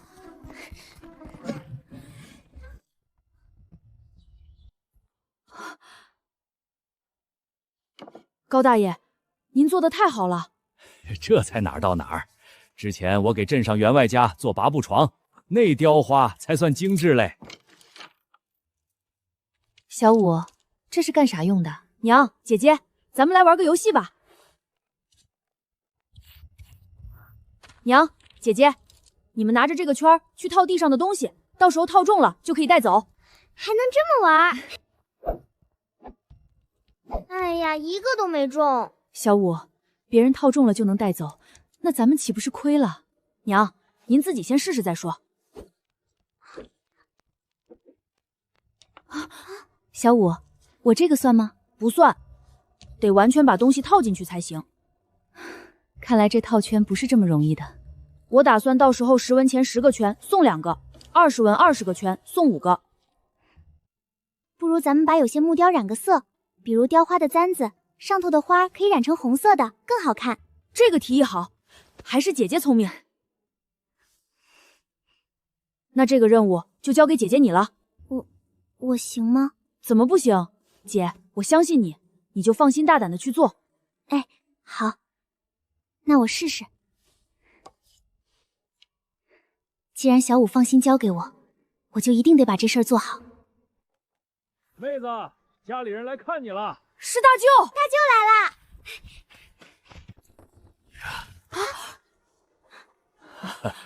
姥姥，姥爷，小五真的好了，好，太好了！你娘总算能放心了。爹娘，大哥大嫂，你们快进来吧。不忙，我们先去见你公爷。那我跟你们一起去。苗儿姐，我来碍你拿东西。不碍事儿，这点东西不算多沉。陈老哥，何老弟，快请进，快请进。哎呦，亲家来咱家这里还这么客气，带这么多东西做啥子？今天这是太阳打西边出来了吗？奶竟然这么热情。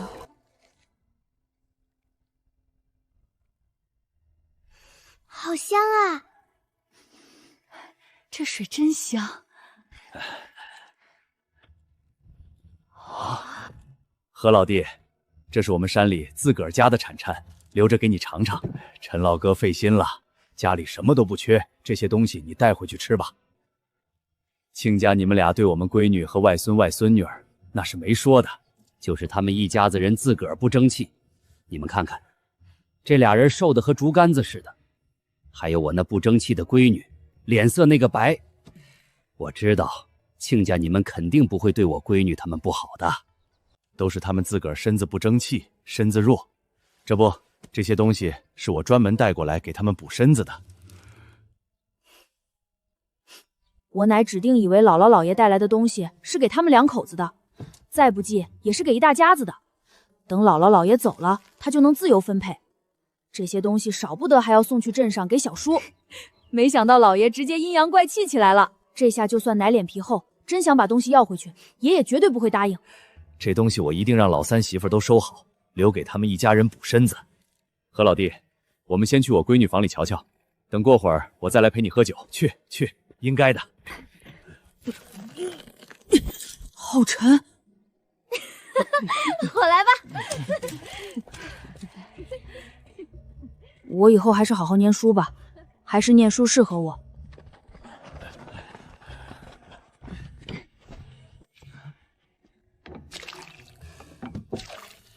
大家快来尝尝我做的桂花蜜。哟，小五真是能干，这水好香甜，真好喝。苗儿姐，你喜欢？走的时候我送你一罐子。大舅，我上次说的东西，我能给你忘了？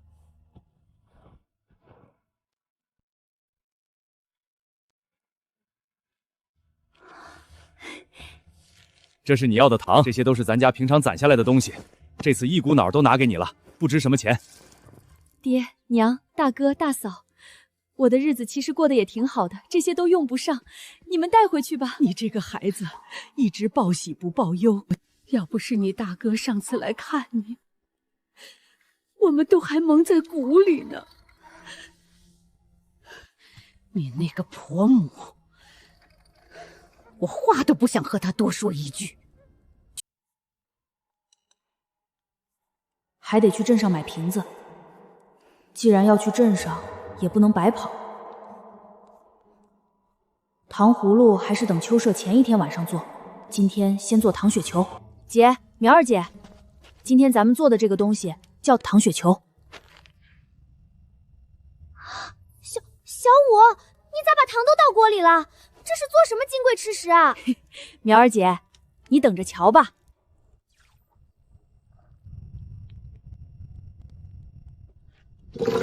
表哥，快来帮把手！难怪这东西叫糖雪球。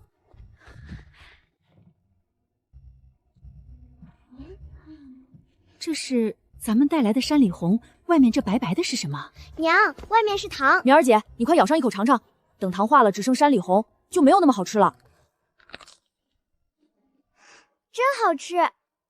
小五的手真巧，难为他咋想出来做这东西的，包上这白糖霜，又好看又好吃。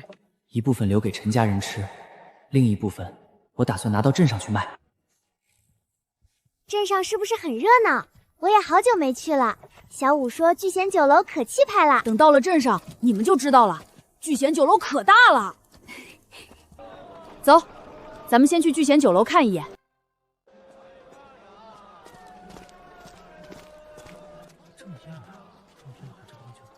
哎，何明峰，怎么是你？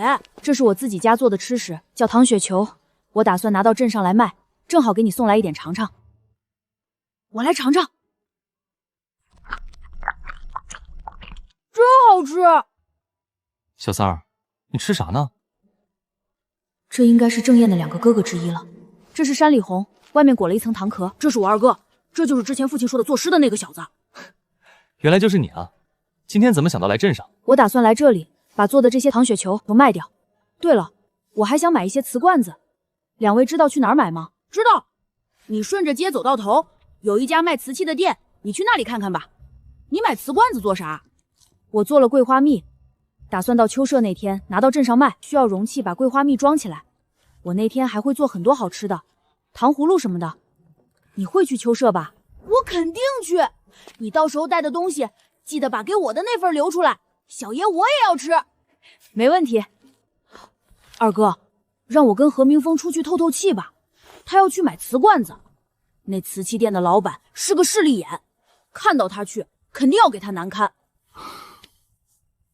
你啊，咱爹说了，你既然不喜欢读书，让我带着你做生意，我这才带了你多久，你就要出去玩？刚刚我问你的那个问题，你有什么想法了吗？你若有，说出来，我就放你出去。我哪知道要怎么办啊？我要是知道，我不就做生意去了吗？什么问题？哎，我家在卯镇开了许久的酒楼，一直平安无事。没想到最近对面街上也开了一家酒楼，对方来势汹汹的。我们家有的菜，他家也有，还要便宜几文钱，搞得我们家最近生意都不太好了。要不咱们家也降价，比他家再低点儿。这个方法不好，你降价，他再降价，最后两败俱伤。等价格降下来，你想再升回去，那可就难了。我有个提议，我觉得聚贤酒楼可以做出一些新花样来吸引客人，比如客人点单后，每桌送些新奇子的小玩意儿，送这种他们没见过的东西最好，而且不能单卖，只能点单后送一碟。啥意思啊？或者拿个木箱子，里面放些小纸团，每个纸团上都写一道菜式，然后呢，依照客人的点单金额，满多少文就可以去抽个奖，最多的纸条是便宜的小菜，再放几个大菜的纸团。若是有人抽到一道大菜，要让小二大声报出来，要让酒楼内外的人都知道，最好雇几个人排成一个长队，敲锣打鼓在镇上走一圈，告诉大家聚贤酒楼开始搞这些活动，这样会吸引更多的人来。明峰啊，我看你在做生意上更有天分啊！靠，又被这臭小子玩虐了。这小子脑袋瓜子到底是怎么长的？怎么又会作诗，又对做生意这么有想法的吗？郑二哥过誉了。我这就去准备。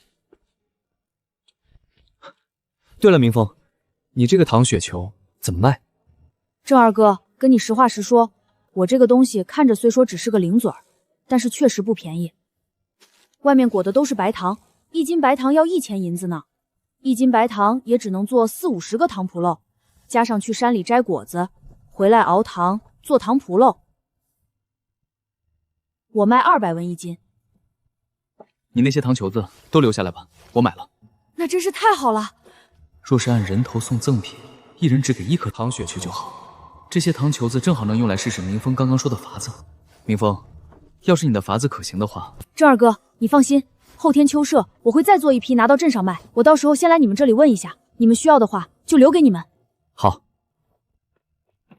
大约有150个左右，按人头送，应该够聚贤酒楼用2天了。走走走，我带你去买东西。啊！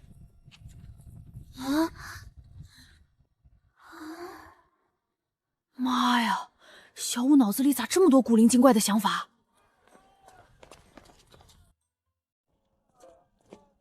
这是我三哥，你上次见过了。这是我姐，这是我表姐。以后来镇上有什么事儿就来找我。走，我带你们去瓷器店。孙掌柜，我们想看一些瓷罐子，你这里有吗？有，最左边架子上都是，中间一排最贵，200文一个，上2层都是150文一个，下面2层都是100文一个。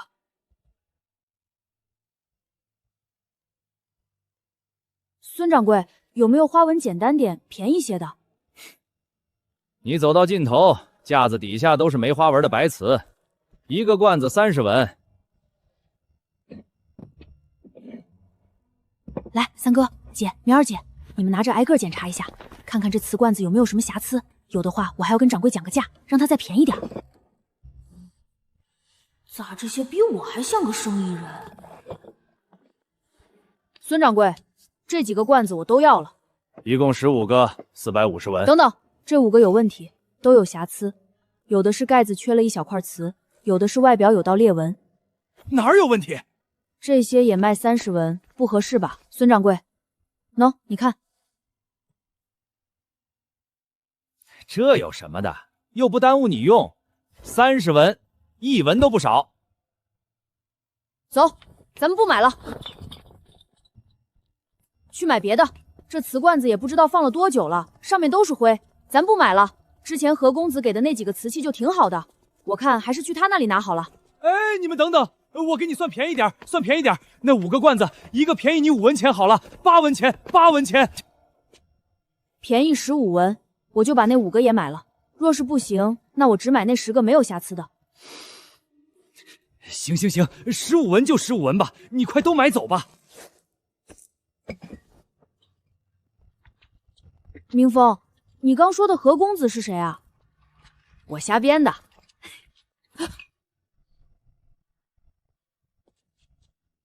今天多谢你了，等我后日来秋社再来找你。今日谢谢你了。这有什么的？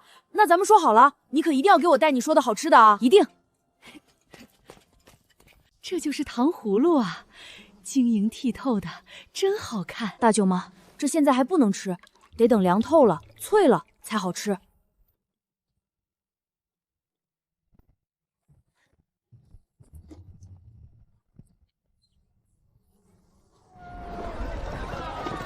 小五，那我们在镇子大集那边等你，你们先去，我随后就到。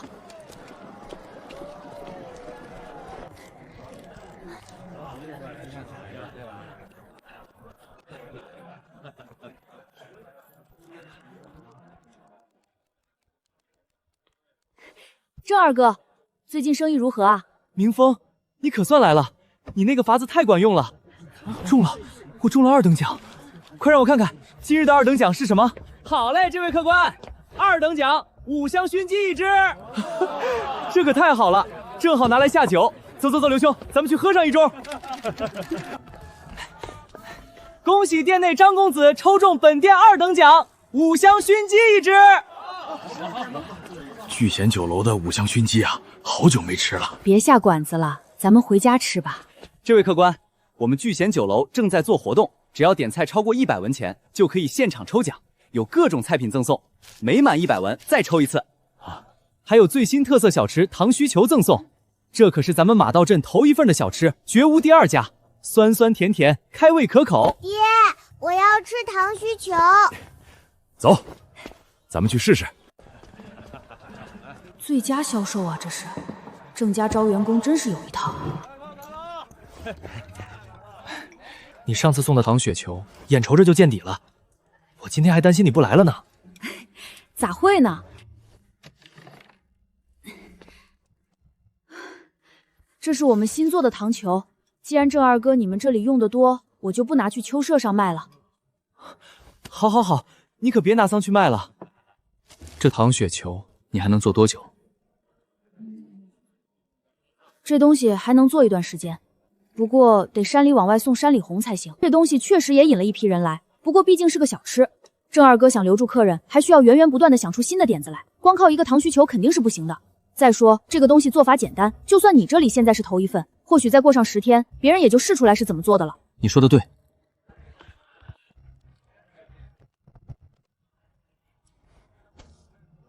又挣到1两多银子，还帮郑家夺回不少客源。郑二哥，我还得去大集那边看看。好，你先去忙。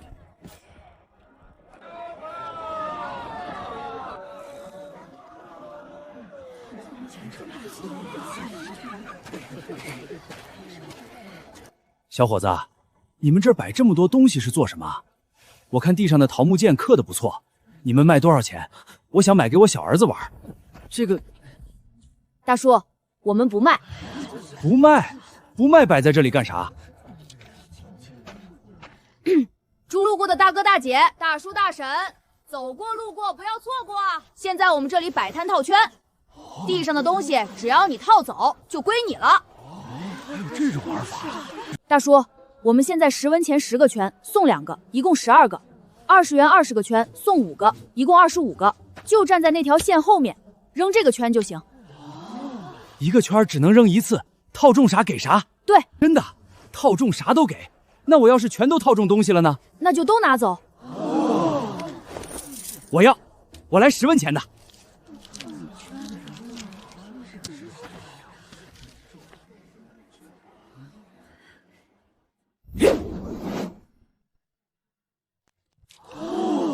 没套好重，可惜了。这个我是试试手，你们且往后瞧。大柱，你别老是套那个桃木剑了，你套个离你近点的。这个中了，这个不算，得把整个小狗都套进去才行。就差那么一点。再来！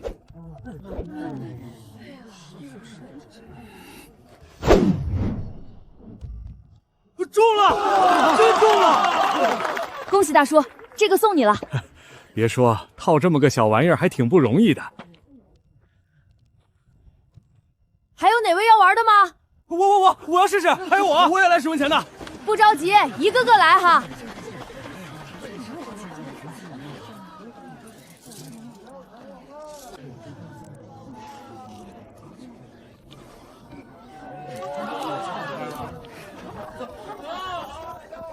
糖葫芦，又脆又甜的糖葫芦，10文一串，香甜的桂花蜜，走过路过不要错过，免费品尝。小孩儿，你刚刚说卖的东西是啥？怎么这么贵？大叔大婶儿，我这可都是上好的糖熬的，外面这一层壳子可都是纯糖，咬上去嘎嘣脆，保证您没吃过。娘，我要吃这个糖葫芦。想吃糖葫芦是吧？我瞅你像个糖葫芦，就知道吃。走，别看了，跟我回家。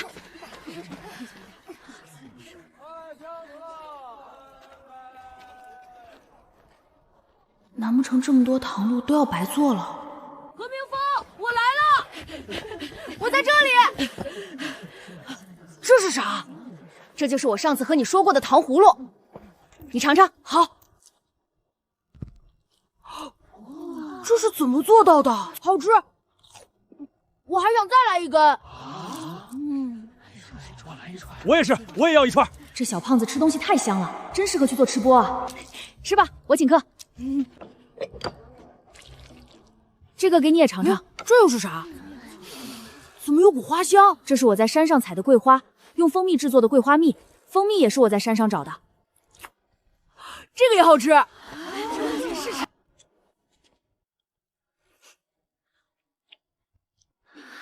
小郎君，你这桂花蜜咋卖的？姐姐，我们的桂花蜜1瓶要150文。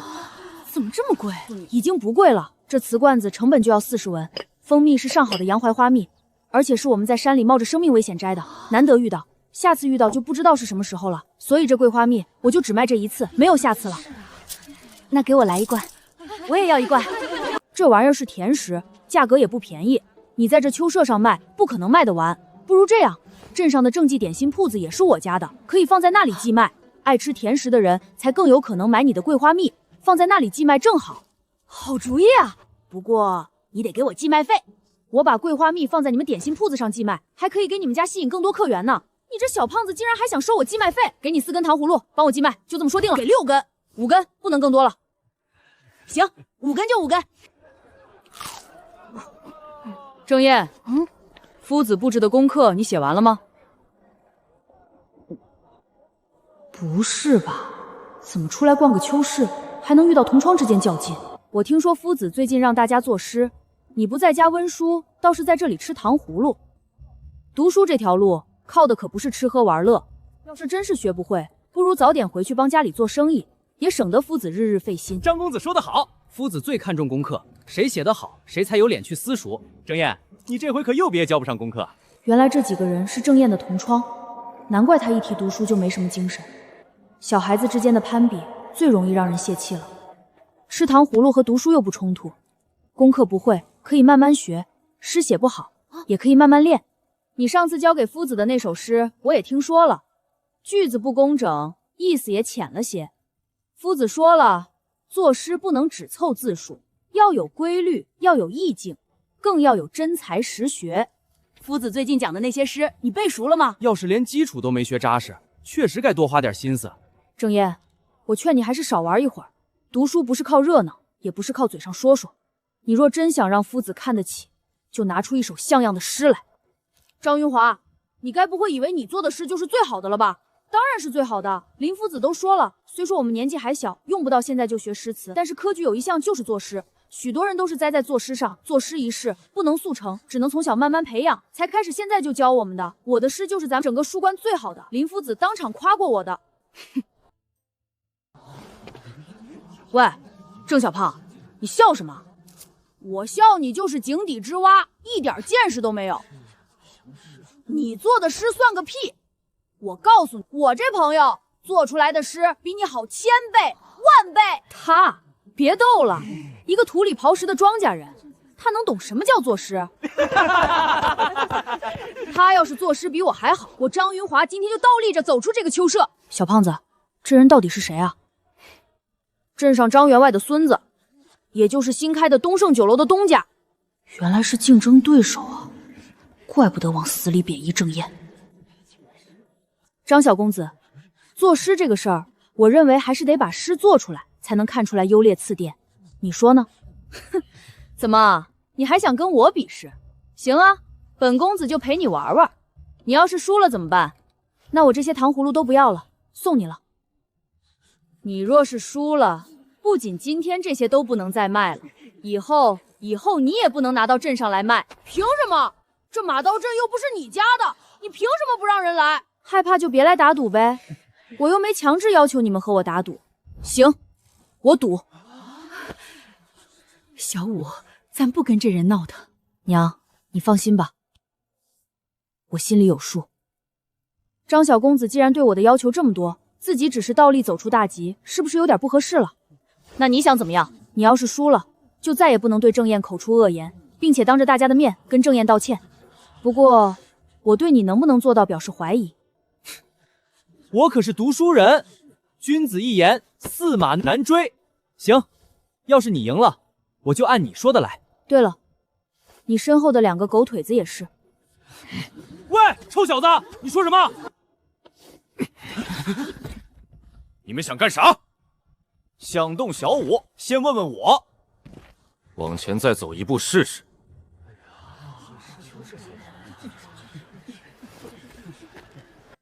放心，若是你赢了，我保证他们也不会再骂郑燕，我也会给他道歉。你要是输了的话，就别怪我们不客气。一言为定。小伙子，你不妨跟他认个错，别和他犟了。是啊，人家张员外的孙子，那可是夫子都给开小灶补课的。你一个农家郎，和人家咋比呀？各位且放心，我既然应下这场打赌，自然是心里有数。说吧，比什么？现在已是深秋，我们就以秋色为题，做一首诗如何？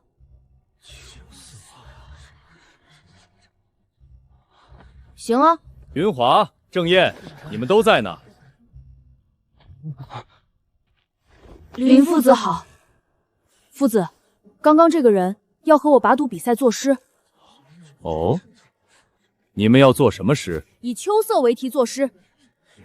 张小公子，你先请吧。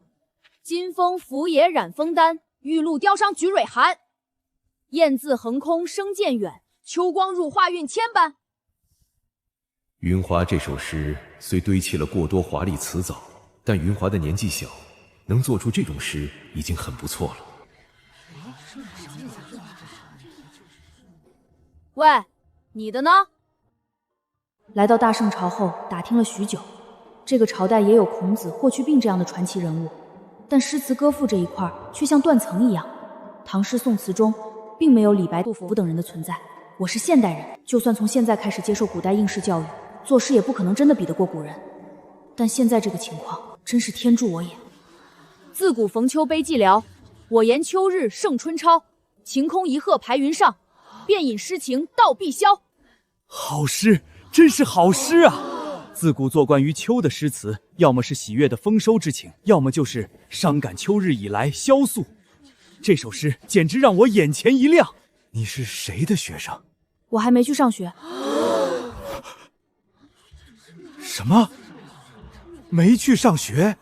哎呦，虽然我没念过书，但是第一个小郎君念的那个什么，我都听不懂是在讲啥。第二个一听就懂了。是啊是啊，第二个一听就朝气蓬勃，怪有活力的。第一个讲的是啥子，我都听晕了。这孩子没上过学都这么厉害，若是再加以引导，那还得了？你有没有来镇上念书的打算？有。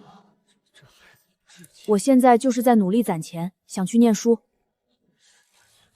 这样吧，你若是能来我御贤私塾，我的那份书甚就不收你的了，你只需要负担起另一半书甚，还有书籍和笔墨纸砚的费用就行了。太好了！我虽然凭着上辈子的记忆能用诗词歌坊装逼，但是对于正儿八经科举的八股文可是一窍不通，还是得上学才行。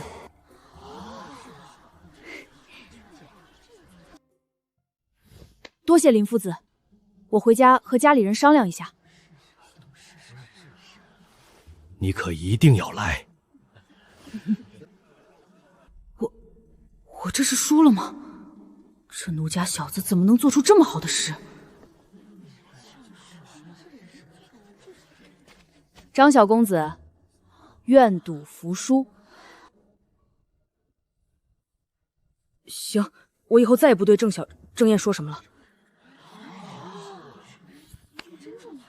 告辞。张小公子，你是不是忘了什么？我忘了什么？道歉，向郑燕道歉。张小公子难道忘记了？你刚刚一直辱骂郑燕，你自己也承认了。要是输了，就当着所有人的面跟郑燕道歉。明风，那还不是因为你书读的不好，贪吃贪玩，人家才笑话你的。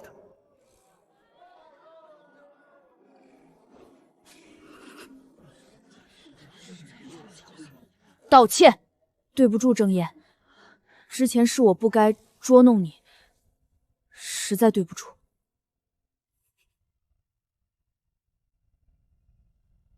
这到底是怎么回事？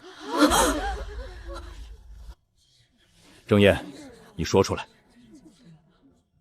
你放心大胆地说，林夫子会为你主持公道的。这只喜鹊不过是夫子，您听我解释。差不多就是这样。这小胖子是被欺负了。张云华，你本来是我最骄傲的学生，可没想到你小小年纪，心思竟然这么歹毒。你以后不要再来我们私塾了，束修我也不要你的，给你退回去。你以后不要来了。夫子，不必多言，你再待在这里，我都怕带坏了我其他的学生。慢着，张小少爷，你刚刚不是说你要是输了就倒立走出去吗？你自己可是说了一言既出驷马难追啊！你这话可都是你自己说的，我可没添油加醋。哼，你若还想再做个君子，就兑现你的承诺。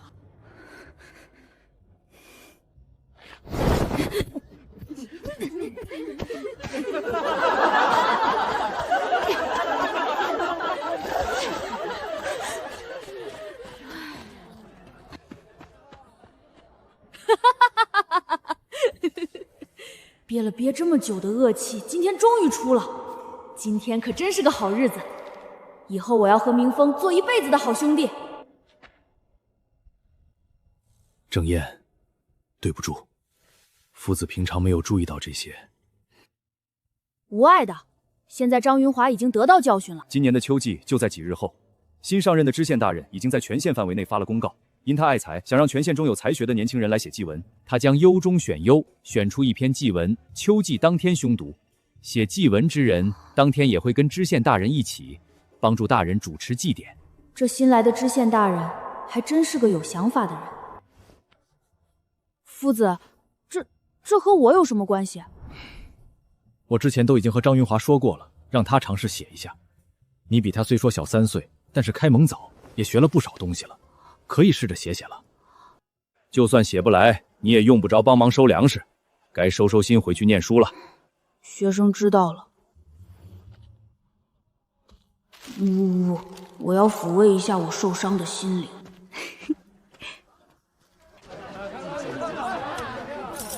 前的，给我拿一串糖葫芦。好嘞，一个个来，不着急。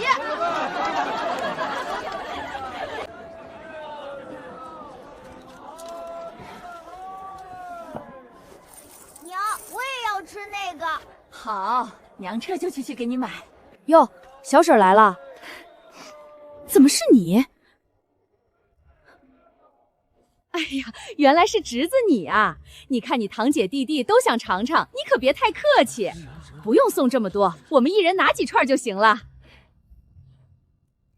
小婶儿，你别拿我的糖葫芦，这是水我卖了给我娘挣钱看病的。小婶儿，你忘了你和小叔秋收也不回家干活，还想拿口粮，而且骗爷奶在镇上念书，一年要花好多钱，把爷奶都气病的事儿了。家里为了供着小叔在镇上读书，一家人天天吃窝窝头和野菜糊糊，连我娘看病的钱都掏不出来了。这是谁啊？怎么这么不要脸？还是读书人呢？这女人咋看着这么眼熟？好像是文华湖同一个童生的媳妇儿。那童生姓啥来着？我咋记得姓侯还是姓何来着？不行，绝对不能让镇上的人知道这些事儿，否则有夜回来得和我翻脸。快走！我不走，娘，我要吃这个。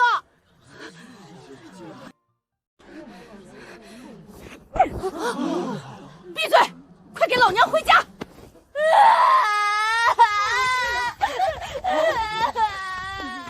大舅、苗儿姐，你们等等。这是今天你们那份国工钱，还有山里红钱，我也不知山里红该给多少钱，正巧赚了不到900文，咱们两家一人一半好了。小五啊，山里红都是山里自家种的，不值几个钱。我从山里带来给我外孙的，这咋还能收钱？是啊，点子都是小五你出的，我们不过是帮把手的事儿。本来就是走亲戚，还从你这里拿钱走，这算啥事儿？这是两码事儿。大舅，这钱你若是不收，以后我可不敢再找您要山里红了。而且苗儿姐和表哥帮了大忙，就算大舅你不想要钱，他们的那份我也该给他们。给他们几个铜板花就得了。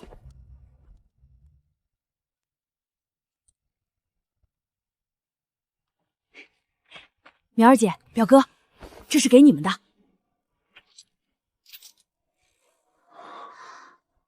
这也太多了。小五，这……嫂子，表哥手里有点钱，以后你想吃啥，他也可以给你买。谢谢小五。小五，这个钱我先收着，以后你若是有需要用钱的地方，尽管和我说，等我以后再来找你们玩。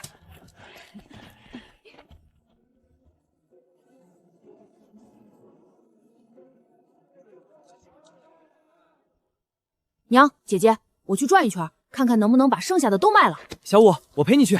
早去早回，卖不掉也没事，咱们可别天黑了才回家。好嘞，娘就放心吧。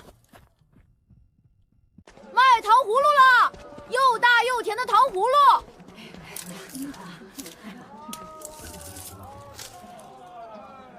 小五，咱们回去吧。好。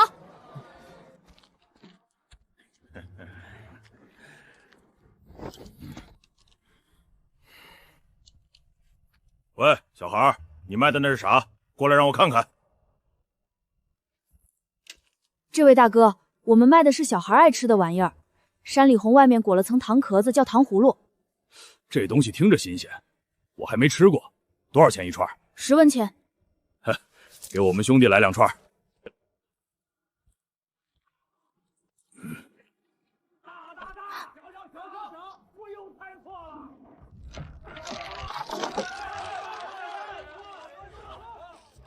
这是一个地下赌场，这伙赌徒竟然在小胡同里找了这么一个不起眼的院子，还专门派2个人守门。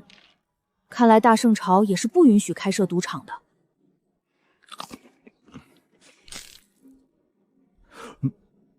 嘿，你别说，这叫糖葫芦的东西还怪好吃的。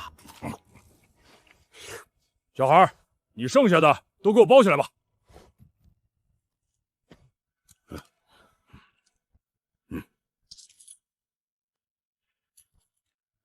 三哥，咱们快点走。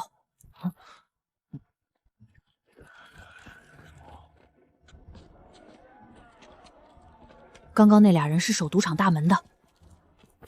赌场？咱们快些回去吧。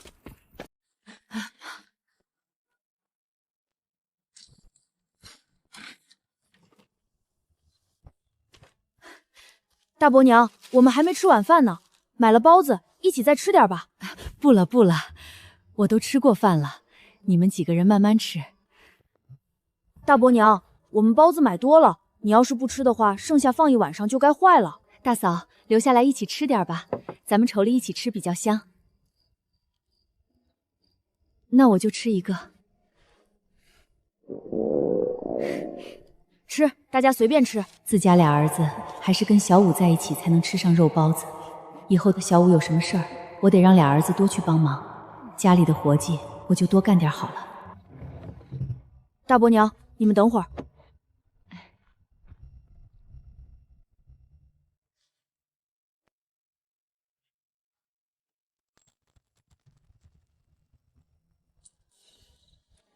之前我算过了，今天套圈一共挣了480文，卖糖葫芦挣了960文，桂花蜜只卖出去3瓶450文，糖葫芦用了3斤糖300文，找高大爷扎了3个草把子花了30文，桂花蜜的瓶子一个25文，山里红是我大舅带来的，没花钱。套圈的东西都是找高大爷做的，一共花了160文，我还分给我大舅家200文，所以咱们今天的成本一共是765文。你听懂了吗？一共卖了1890文，买了40盐包子，再扣掉成本，还剩1085文。山里红的成本还没算进去，才赚了1两银子啊！赚钱真是太难了，我啥时候才能富甲一方啊？小五，你说多少钱？1000文？对，大伯娘，太少了。哎呀妈呀，太多了！小五，你太能干了！你大伯在外面给张员外打工，一天累得要死，工钱才20-30文，你这一下午赚这么多，可不少了。大哥、三哥，这是你们那份儿。你这孩子，咋手里有钱就想分散出去啊？今天都是你大舅一家在忙，你别以为我不知道。没有，大伯娘，大哥、三哥真是帮了我大忙了。要是没有大郎和三郎，小五一个小孩子在镇上哪能这么顺利？嫂子，你快收下吧。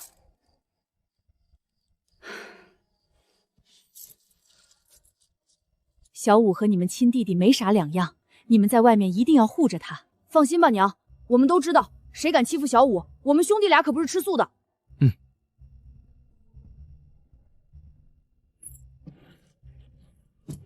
明天就是收田赋的日子，油茶果和酸枣汁都只能先往后放一放。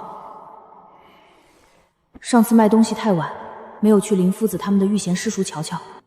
爷，我也想跟着一起去。这次我想过去看看情况，顺便看看还能不能发现别的商机。推着粮食过去走得慢，到了镇上还得排队交粮，回到家天指不定都黑了。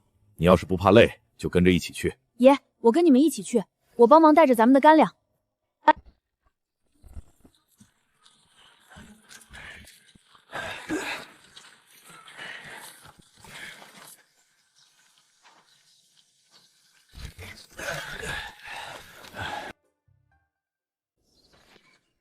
官爷，我们是石塘村人士，来送粮食了。你们怎么来这么晚？莫不是想拖欠田赋？我们石塘村明明是来的最早的，这税计真是睁着眼说瞎话。我们村离得远，天不亮就出发了，大家伙一路不敢停歇，实在是路远，这才耽搁了些时辰。哦，石塘村啊，你们村有103户人家，可都来了？都来了，都来了。行。那还等什么？赶紧开始一户一户验粮。是是是。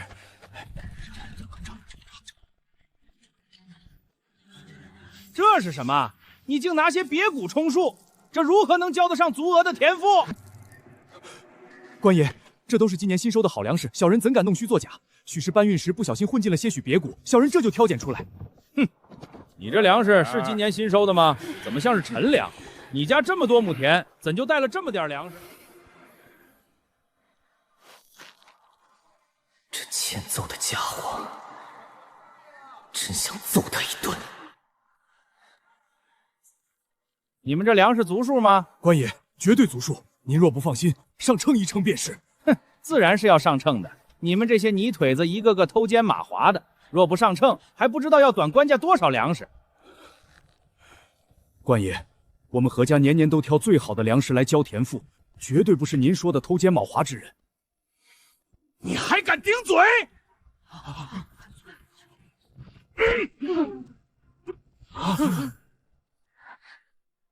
把这家人的粮食给我搬去上秤。是，大人。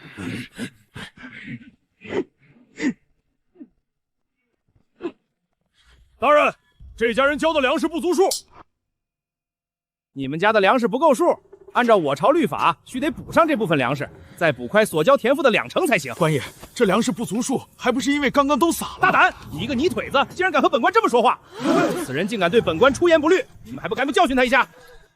官爷有话好说，小人一家老小全指望着这点粮食过冬，再多交2成，真是要了小人一家老小的命了！求官爷高抬贵手！老不死的，你还敢顶嘴？给我好好教训教训这俩人！别动我爹！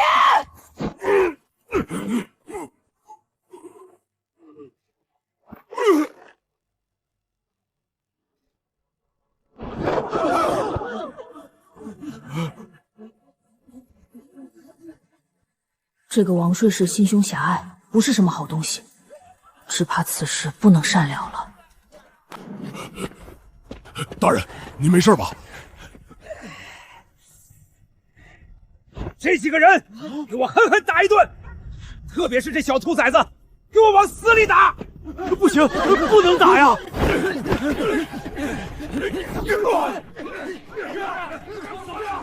快去把小虎找来！完了呀，这是要出事儿了呀！官爷，老何，两边都停一停，停一停啊！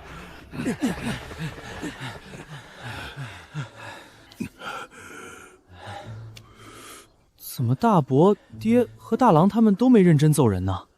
就我一个人在认真干架吗？你们几个泥腿子翻了天了！既然对朝廷官员动手，现在就把这几个人给我押送到县城大牢里关起来！我要亲自向知县大人禀告此事。大牢？那不是关押犯人的地方吗？官爷，刚刚是我们一时心急，被猪油迷了心。您大人不计小人过，饶了我们吧！我们保证把2成粮食送来。给我把人带走！完了，完了！我刚刚不该冲上去的。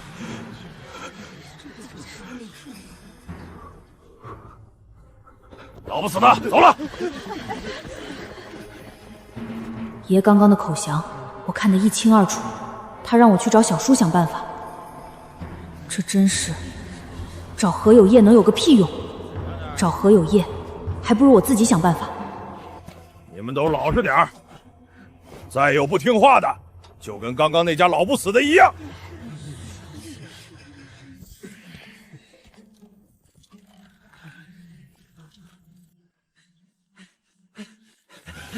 爹，你今天咋不在粮仓这边守着呀？别提了，那个新来的王税士把我们都支走了。自己也不知道从哪里找来了几个壮汉，姓王的这是信不过我们这些巡检，非要用自己人。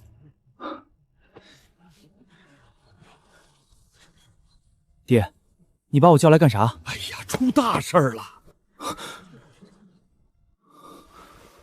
不是吧？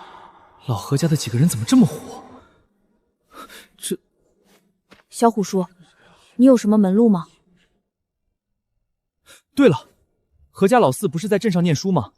我听之前他回村和我们说，他认识了不少秀才举人老爷。走，我陪你走一趟，咱们去问问你小叔有没有什么认识的人，能想想办法。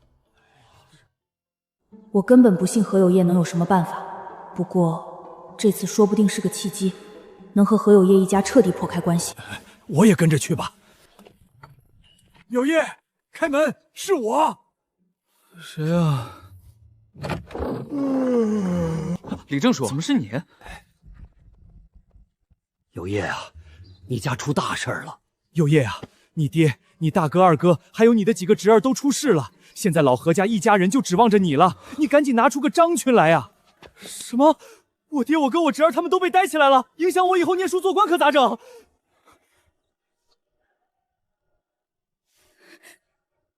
小叔，爷和大伯他们是不是也要牵连到咱们整家人啊？那这样的话，小叔你以后铁定不能考科举了。哦，对了，不知道他们的罪名重不重？不会咱们整家人都要抓起来吧？不会要被流放吧？小叔你也别念书了，赶紧回家，咱们还得借钱去给爷他们打点呢。不行，我眼见着就要考上秀才了，还要买上镇里的房子了。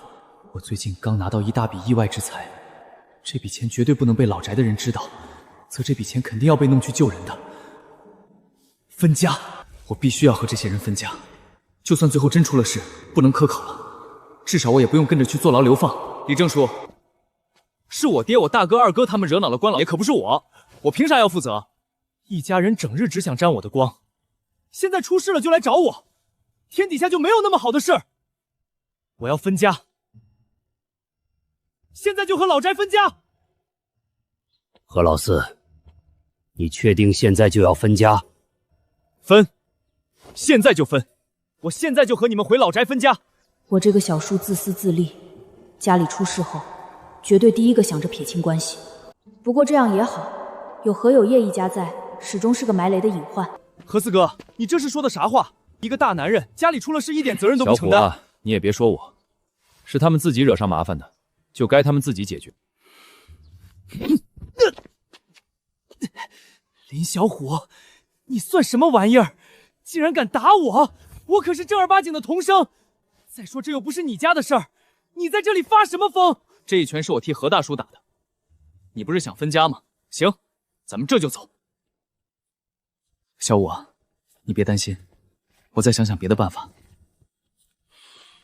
不行，咱们就整个村凑凑银子，我去和那王八蛋交涉，咱们怎么着都得把何大叔他们救回来。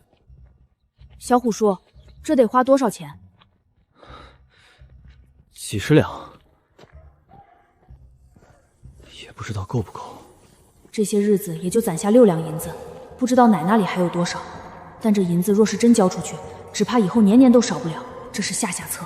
小虎叔，县里知县说要征集全县读书人写祭文的事儿，你知道吗？我也听说了，好像知县是新上任的，姓裴，听说是京中世家大族的公子哥，也不知道得罪了谁，来到咱们这穷乡僻壤的地方当知县。听说此人有才华，也爱财，所以才出了这个公告。小五，你问这个干啥？要是我能写出一篇来，小虎叔，你能帮我想办法递到县里吗？小五，你是想通过这个方法去见知县大人？真是笑死个人了，真是癞蛤蟆想吃天鹅肉。就凭你，哼，连个字儿都不认识，还想写文章，还敢说能见到知县大人？我看你们是做白日梦呢吧？小虎叔，你就说能不能送过去吧。你要是真有好文章，我保证绝对给你按时送到。明风石写不出来，我再给明风想办法吧。行，那一会儿麻烦小虎叔再跟我回趟镇上。整个石塘村就我一个读书人，我都写不出来知县大人要的祭文，就你还在这大言不惭的说写祭文，真是笑死个人了！别在这里丢我们老何家的人。你不是要分家了吗？你算什么老何家的人？好汉不吃眼前亏，反正这些人最后肯定办不成事儿，最后还会求到我头上，到时候我再狠狠奚落他们一番。我前世从小就喜欢看各种各样的闲书，虽然那些书对现代应试教育没什么用，可现在看来全都没白看。我脑子里东西多，却从来没有练过毛笔字，真要写下来还得靠别人。若是让我亲手写一篇文章送过去，估计知县看上一眼就能直接把文章扔了。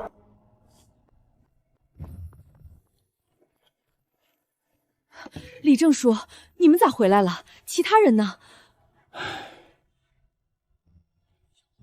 啥？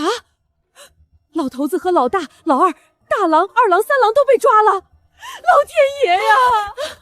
娘，李正叔，这咋办啊？老四，你是男丁，你拿个章程出来吧。